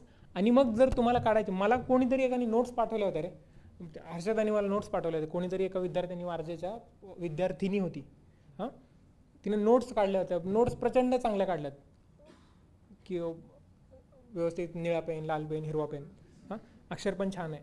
पण घोळ काय झाला माहिती का, म्हणजे अशा नोट्स मी देईन बरं का वाचायला सगळ्यांना, की ह्या नोट्स वाचा तुम्ही, पण तुम्ही काय वेळ घालवताय त्या नोट्स काढण्यात स्वतः? You are literally wasting your time. म्हणजे काढलंय, मस्त सुंदर काढलं ना ते, म्हणजे त्याच्यावर नो डाऊट. म्हणजे जर नोट्स काढायचे असते तर मी पण तशाच काढल्या असत्या, इतक्या सुंदर नोट्स काढल्यात. पण why you are wasting your time? म्हणजे तुम्हाला आता मला ते माहीत नाही की ते सेशनमध्येच लिहून दिलेलं तेवढं चांगलं लिहिलं आहे का नंतर त्याच्यावर वेळ घालवला आहे. जर सेशनमध्ये तसं लिहिलं असेल तर ते खरंच सगळ्यांना देऊन टाका ते प्रिंट करून. पण जर त्याच्यावर जर वेगळा वेळ घालवला असेल तर ती गरज नव्हती ते करायची. कारण पॉलिटीसारखा विषय हा वेगळा पुस्तक घेऊन नोट्स काढणं बसण्यासारखा विषय नाही. वेगळं पुस्तक तयार होतं की नोट्स काढायला बसलं की सगळ्यात महत्त्वाचं वाटायला लागतं. नोट्स कशाच्या काढायच्या असतात? ज्या गोष्टी आपल्या लक्षात नाहीत राहत किंवा ज्या गोष्टी आपल्याला अवघड वाटतात त्याच्या काढतो ना आपण नोट्स. अगेन जे नेहमी सांगतो ते, जवाहरलाल नेहरू भारताचे पहिले पंतप्रधान, कशाला काढायची नोट? माहिती आहे ना सगळं. सो नोट्स अशा, आणि लोकांना कळल्या नाहीत पाहिजे आपल्या नोट्स. कमीत येते PYQP कोणी सांगितलं असतं तुम्हाला? कळलं असतं का ते? मी जर सांगितलं नसतं, प्रिव्हियस इयर क्वेश्चन पेपर आपल्याला कळलं बा झालं ना. सो कमीत कमी शब्दामध्ये. कारण काय? त्याचं कारण आहे शेवटच्या दिवशी पेपरला जाताना ते सगळं वाचून अख्खं लक्ष्मीकांत तुम्हाला वाचायला मिनिमम 2 दिवस जातील की नाही? म्हणजे तुमच्या मॅक्सिमम स्पीडने वाचायला मिनिमम 2 दिवस सगळं वाचायचं. तुमच्या नोट्स तुमच्या 1-2 तासामध्ये वाचून झाल्या पाहिजेत सगळ्या. एवढ्या कमी शब्दामध्ये तुमच्या नोट्स पाहिजेत. तुम्हाला कळल्या वाच, म्हणजे लोकांना दाखवायसाठी नोट्स नका काढू. हां, ते त्यांचं ते काढतात अदर्स. आणि रिव्हिजन पाहिजे. रिव्हिजन अगेन, किती वेळेस तुम्ही रिव्हिजन करताय तेवढ्या वेळेस तुमचे चान्सेस वाढणार आहेत प्रिलिम्स क्लिअर व्हायचे, म्हणजे कुठली पण परीक्षा क्लिअर व्हायची. एवढं महत्त्वाचं आहे रिव्हिजन. म्हणजे तुम्ही आत्ता 80 वेळेस समजा लक्ष्मीकांत वाचलाय आणि परीक्षेला जायच्या 5 दिवस आधी काहीच नाही वाचलं, तुम्हाला काहीच नाही येणार, आय गॅरंटी. रिव्हिजन खूप महत्त्वाची आहे त्यासाठी.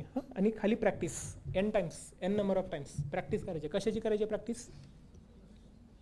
आयोगाचे प्रश्न, मेन चॅप्टर्स हे अगेन स्किप मोर म्हणजे काय? ऑलमोस्ट 2/3 पुस्तक नाही वाचायचं. ते कसं? पार्ट सगळे माहीत पाहिजेत.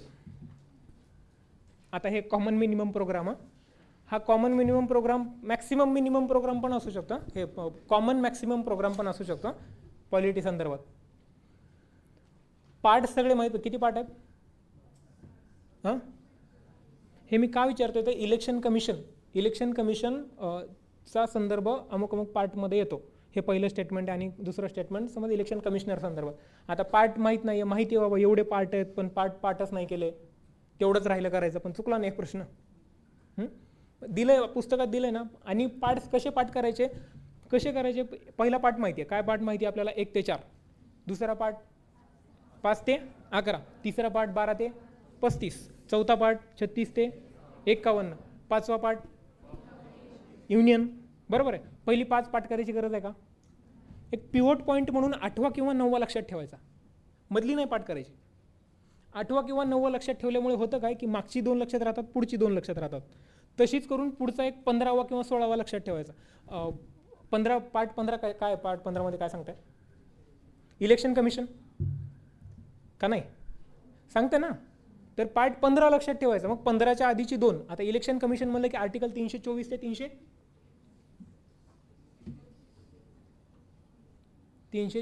300 इलेक्शन कमिशन, भारताचा निवडणूक आयोग. कलम सांगा रे, कुठपासून कुठपर्यंत? 24 सांगितलं मी. हां, संपतात कुठे? 29 नक्की काय? 29 काय सांगा?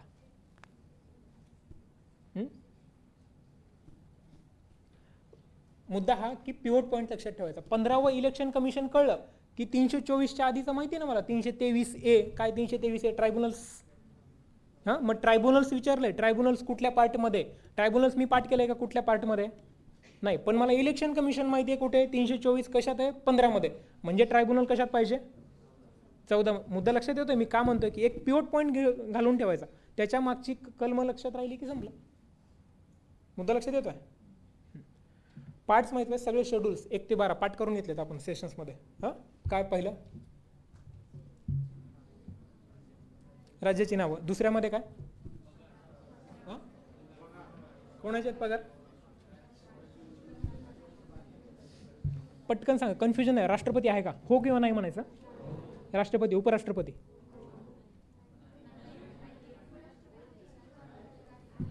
बरं, उपराष्ट्रपती नाही आहे तर मग चेअरमन आहे का?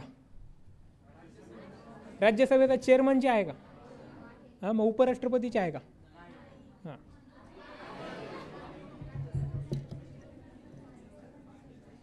कॅग आहे का? दुसऱ्यात विचारतोय मी, कॅग आहे का? हायकोर्टाचे जजेस आहेत का? सुप्रीम कोर्टाचे आहेत का? लोकसभेचा स्पीकर आहे का? लोकसभेचा डेप्युटी स्पीकर आहे का? आहे ना? आहे का नाही? आहे. राज्यसभेचा चेअरमन आहे काय? डेप्युटी चेअरमन आहे का? आहे का नाही? आहे. हां, एवढीच लोक आहेत, जास्त नाही आहेत. हां, तिसऱ्यात काय सांगतं? शपथ. कोणाकोणाची? मी साधं लॉजिक सांगितलं होतं. निवडणुकीला उभारलेली खालची आणि वरची, पार्लमेंट आणि असेंब्लीची.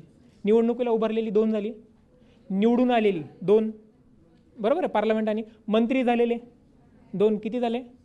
6. हायकोर्ट, सुप्रीम कोर्ट 7, 8 आणि कॅग. सोपं आहे का नाही? तिसरं. चौथ्यात काय सांगताय? राज्यसभेमध्ये किती आहेत प्रतिनिधी? काय कंपोजिशन राज्यसभेचं? 230 प्लस 229 प्लस 4 प्लस 12, बरोबर. 4 म्हणजे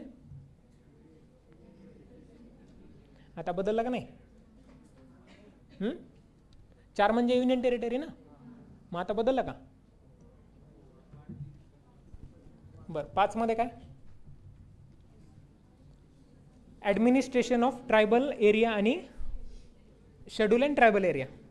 ॲडमिनिस्ट्रेशन आसाम, मेघालय, त्रिपुरा, मिझोरम सोडून. हे आसाम, मेघालय, त्रिपुरा, मिझोरम कुठे आहेत? 6 मध्ये. 7 मध्ये काय? युनियन लिस्ट, स्टेट लिस्ट आणि कन्करंट लिस्ट. आता हे लिस्ट संदर्भातले कोर जो तुम्हाला जे कन्फ्युजिंग वाटतात. इलेक्ट्रिसिटी म्हणलं की काय कन्फ्युजन होतं ना, हे कुठं स्टेटमध्ये का कन्करंटमध्ये का कशात आहे, हे असे होतं ना कन्फ्युजन. वहीत लिहून ठेवायचं आणि याची नोट बनवायची. हे याच्यात येतं, म्हणजे कशात येतं? ज्याच्यात येतं त्याच्यात. फॉरेस्ट कशात येतं? कन्फ्युजन आहे ना हे, ह्या गोष्टी. तो सगळे एकदा बस आहेत, 1 तास लागतं फक्त सगळे विषय वाचायला. सगळे विषय वाचायचे. त्यातले 90% विषय असे आहेत की आपल्याला माहिती आहेत ते कशात येतात ते. हां, पण जे 10% आहेत जे कन्फ्युजिंग आहेत तेच फक्त डार्क करून ठेवायचे किंवा नोट काढून ठेवायची आणि परत वाचताना फक्त तेवढंच वाचायचं. बरोबर आहे ना? एक प्रश्न पडतो त्याच्यावर. म्हणजे प्रिलिम्सला पडायचे चान्सेस कमी आहेत, पण पडतो कुठेतरी. It's going to haunt you. So करून ठेवायचं. 8 मध्ये काय सांगितलं? भाषा. हां, किती लँग्वेज आहेत? 22. इंग्लिश आहे का? आहे का नाही? नाही. मग इंग्लिश कसं का ऑफिशियल लँग्वेज आहे का नाही? इंग्लिश ऑफिशियल लँग्वेज आहे का नाही? ऑफिशियल लँग्वेजची कलम कुठली? 343 ते 351 आहे की नाही? 343 मध्ये काय सांगतंय? Official language of the union. 46मध्ये स्टेट सांगते. 51मध्ये काय सांगतंय? हिंदी भाषेच्या विकासासाठी राज्य काहीतरी करेन, बरोबर ना. स्टेट शॅल डू समथिंग, बरोबर. मग ऑफिशियल लँग्वेज काय भारताची? हिंदी आणि इंग्लिश. मग ते 8व्या शेड्यूलमध्ये आहे का नाही? इंग्लिश नाही आहे ना. बरं, 3 घटना दुरुस्त्या लक्षात ठेवायच्या. 21 + 71 = 92. 21, 71, 92, 3 घटना दुरुस्त्या. तिन्ही घटना दुरुस्तीने कुठली कुठली टाकली? भाषा. सगळ्यात शेवटच्या लक्षात ठेवायच्या. सगळ्या लक्षात ठेवल्या तरी चालतंय. 72नी 92नी काय टाकलं? 21, 71, 72 नाही. 21, 71 = दोघांची बेरीज काय येते? 92. सोपं की लक्षात ठेवायला. 92नी काय? बोडो, डोंगरी, संथिली आणि मैथिली. त्याच्या आधीच आपण पाठ करून ठेवायचं. सोपं आहे. आठवं. 9वं शेड्यूल. 9व्या शेड्यूलमध्ये 31A, 31B, 31C टाकले की नाही 9व्यात? 31A आणि B, C नाही. 31A मध्ये 5 विषय आणि 31B मध्ये उरलेले ऑलमोस्ट 200 कितीतरी विषय आहेत ते, बरोबर आहे. हे 9व्या शेड्यूलमध्ये टाकलं. 9व्या शेड्यूलला सुप्रीम कोर्ट हात लावू शकतं का? म्हणजे ज्युडिशियल रिव्ह्यू आहे का त्याला? जर बेसिक स्ट्रक्चरला हात लागत असेल तर आहे का? फंडामेंटल राईटला हात लागत असेल तर आहे का? आहे की नाही? आहे. कुठला खटला? आयुष्यभर. मी बेसिक स्ट्रक्चरचा नाही रे, की 9व्या शेड्यूलला ज्युडिशियल रिव्ह्यू आहे की नाही याच्या संबंधीचा खटला. केशव एकच माहिती आहे खटला आम्हाला. केशव लक्षात येईल ते खटले नाही सांगायचे. 2006चा IR कोयलो सांगितलं ना बॅचमध्ये? नाही सांगितलं? सांगितलं, काढा वया. महत्त्वाच्या अमेंडमेंट्स सांगितलं असेल, वहीत घरी जाऊन बघायचं. महत्त्वाच्या अमेंडमेंट्स. आता काय करायचं? महत्त्वाच्या कुठल्या ओळखायच्या अमेंडमेंट्स? सोपी पद्धत सांगतो. 1 ते 10 मधले बघायचे. आपण क्वेश्चन पेपरचं डिस्कशन करतो. 1 ते 10 मध्ये कोणी आहे का? एकटाच असतो ना कोणीतरी. 1 ते 10 प्रश्नांमध्ये कोणाला येते काय येत नाही. कोणीतरी म्हणतो 7वा प्रश्न, मग 11 ते 20, 15वा प्रश्न. माझं पण काम सोपं, तुमचं पण काम सोपं ना. म्हणजे महत्त्वाची अशा अमेंडमेंट 1 ते 10 मधल्या महत्त्वाच्या काढायच्या. 1 ते 10 मधल्या 1, 7, 9 महत्त्वाचे आहेत ना. पहिली अमेंडमेंट, 7वी अमेंडमेंट आणि नाही का महत्त्वाच्या? बरं, अमेंडमेंट तुम्ही बघू, खूप वेळ लागणार आता ते 100 पर्यंत सांगायला. म्हणजे मेजॉरिटी जेवढ्या मॅक्सिमम माहीत पाहिजे. 24वी घटना माहीत पाहिजे ना, 16वी माहीत पाहिजे, 12वी माहीत पाहिजे, 14वी माहीत, 12, 14, 16 किंवा 10, 12, 14, 16 ह्या सलग युनियन टेरिटरीच्या संदर्भात आहेत. 10, 12, 14 आहेत की नाही? अमेंडमेंट्स करा. हिस्टॉरिकल. आता मी इथून पुढचे जे पॉईंट काढलेत ना, की हिस्टॉरिकल बॅकग्राऊंडपासूनचे, हे म्हणजे आपला कॉमन मिनिमम प्रोग्राम. इथून पुढचा आत्तापर्यंत जेवढं तुम्ही लिहून घेतलं ना, की तेवढं स्ट्रॅटेजी आणि कसं थोडंफार टॅकल कसं करायचं ते. तर हे लिहून जरी नाही घेतलं ना, की ऑलमोस्ट सगळा पार्ट कव्हर करायचा प्रयत्न केला. पण त्यातलं कमीत कमी आता मी हिस्टॉरिकल बॅकग्राऊंड जेव्हा म्हणतो ना, तेव्हा रेग्युलेटिंग ॲक्ट आणि पिट्स इंडिया ॲक्ट दोनच टाकलेत. पुढचं मी चार्टर टाकलेलं नाही आहे कुठलेच. का नाही टाकले? चार्टर आपले बॅचमध्ये झालेत घेऊन. प्रत्येक रेग्युलेटिंग ॲक्ट्स आणि पिट्स इंडिया ॲक्टचे 2-2, 3-3 मुद्दे तुम्हाला मी लिहून दिलेत. तेवढेच करायचे. त्याच्या हे रेग्युलेटिंग ॲक्ट, पिट्स इंडिया, म्हणजे मी की तुम्हाला कमीत कमी अभ्यास करायचा आहे पॉलिटीचा किंवा जाताना रिव्हिजन करायचे, तर काय कर, हे एवढं कर. पिट्स इंडिया वाचून जा, रेग्युलेटिंग वाचून जा. गव्हर्नमेंट ऑफ इंडिया ॲक्ट 1858 मधली महत्त्वाची आहेत का? आहेत, पण आपल्याला मिनिमम करायचं आहे म्हणूनही. गव्हर्नमेंट ऑफ इंडिया ते MM म्हणजे मोर्लमेंटो. मोर्लमेंटोनं काय केलं? Separate electorate. कोणाला दिलं? मुस्लिमांना. आणखीन काय केलं? इलेक्शन. पहिली तरतूद इलेक्शनची कशात झाली आहे? मोर्लमेंटोमध्ये. MC म्हणजे मॉन्टेगो चेम्सफोर्ड. मॉन्टेगो चेम्सफोर्डमध्ये काय झालं? ते सेपरेट इलेक्टोरेट वाढवलं. कोणासाठी? शीख, युरोपियन्स, अँग्लो इंडियन्स आणि इंडियन ख्रिश्चन्स ह्या 4ना वाढवलं, प्लस मुस्लिम्स. म्हणजे आता सगळ्यांना मिळून 5 लोकांना झालं. प्लस 1919नी महत्त्वाची गोष्ट केली. काय केली? UPSC 1926 मध्ये ली कमिशनच्या रेकमेंडेशननुसार त्याची स्थापना झाली. बरोबर आहे. आणखीन काय केलं महत्त्वाचं? इंडियन लेजिस्लेटिव्ह काउन्सिल जी 1853च्या चार्टर ॲक्टनी स्थापन झाली होती, म्हणजे आत्ताचं पार्लमेंट, ते केलं बायकॅमरल, म्हणजे लोकसभा आणि राज्यसभा. आणि प्रोव्हिन्सेसमध्ये आणली डायरकी. डायरकी म्हणजे reserve subject, transfer subject. Reserve subject कोणासाठी रिझर्व्ह ठेवलेत? गव्हर्नरसाठी. कोण? प्रोव्हिन्सचा कोण असतो? गव्हर्नर असतो ना, आणि ट्रान्सफर सब्जेक्ट म्हणजे त्याचे मंत्री, त्याच्या मंत्र्यांनी, बरोबर आहे. हे 1919 केलं. 35 काय केलं, गव्हर्नमेंट ऑफ इंडिया ॲक्ट 1935.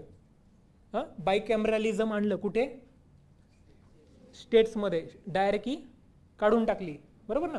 ते बायकॅमरल स्टेट्समध्ये आणलं म्हणजे आता विधानसभा आणि विधान परिषद किती होत्या विधानसभा तेव्हा, सगळं दिलं आहे पुस्तकामध्ये. 11 विधानसभा, 11 प्रोव्हिन्सेसमधल्या 6 प्रोव्हिन्सेसमध्ये बायकॅमरल आलं. कुठले कुठले, UP, बिहार, मद्रास, वेस्ट बेंगॉल. हे महत्त्वाचे 3, वेस्ट बेंगॉल, बॉम्बे आणि मद्रास 3. UP, बिहार, UP म्हणजे युनायटेड प्रोव्हिन्स तेव्हाचं, 5, आणि आसाम. ह्या 6 प्रोव्हिन्सेसमध्ये तेव्हाच्या बायकॅमरल आलं.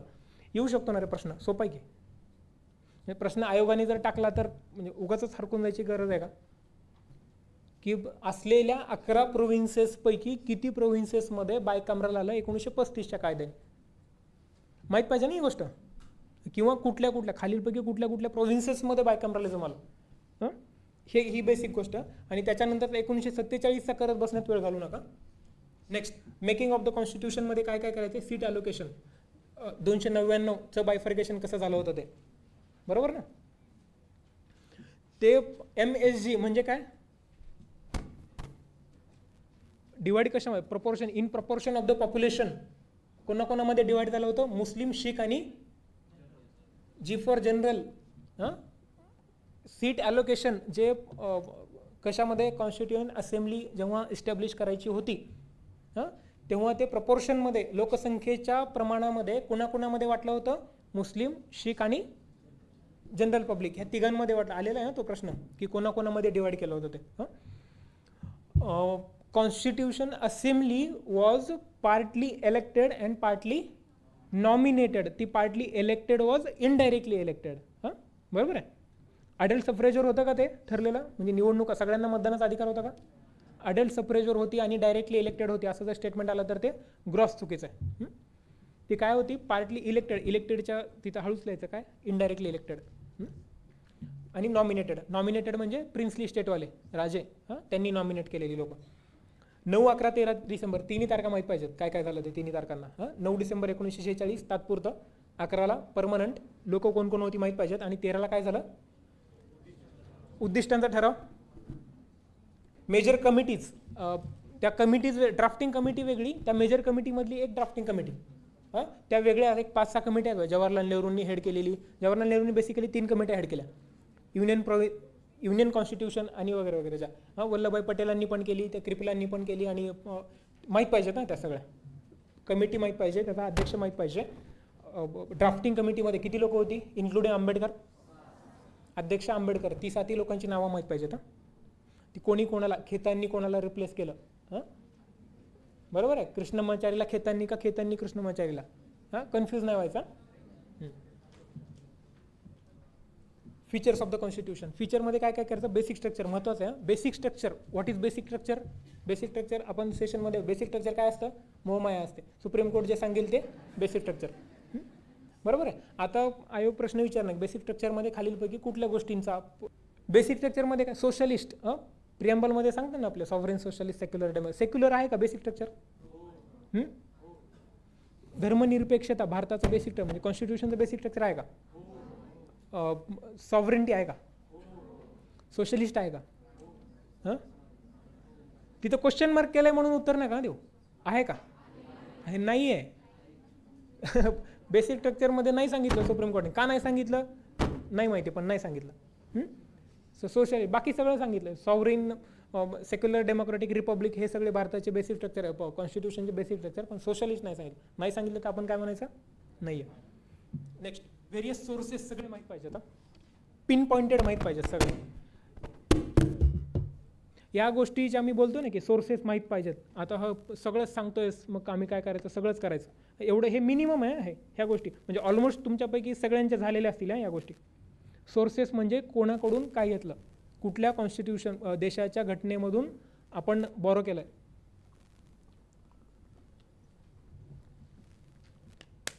न्याय संकल्पना कुठल्या राज्याकडून घेतली, देशाकडून. न्याय, justice, France. France, Russia, Britain, America. Confusion आहे का नाही? म्हणजे एवढं पाठ करून पण कन्फ्यूज व्हायला. रिपब्लिक कोणाकडून घेतलं? फ्रान्स आता रिपब्लिक आहे का?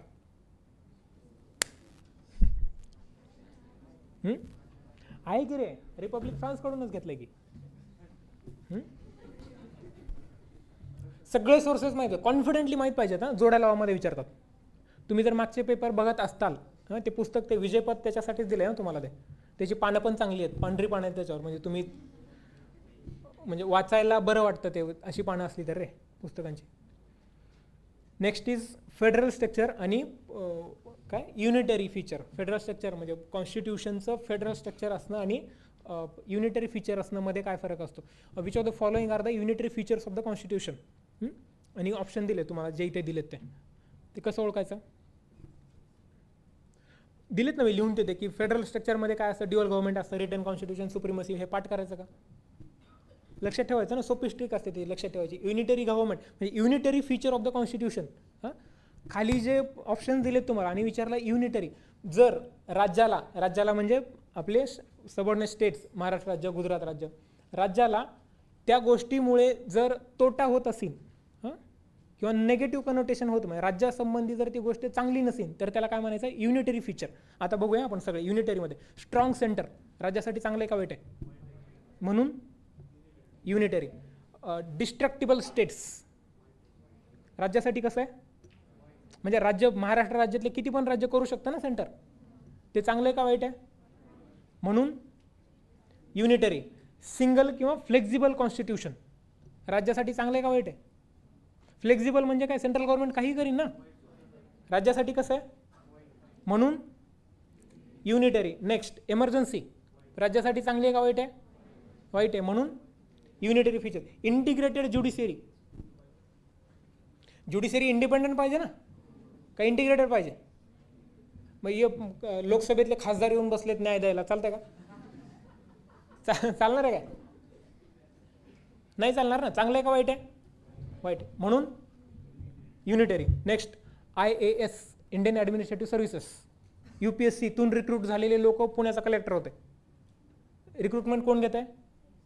UPSC, central government. येते कुठे? राज्यात. म्हणजे काय झालं? युनिटरी. मुद्दा लक्षात येतोय? आता चुकणार का कधी? नाही.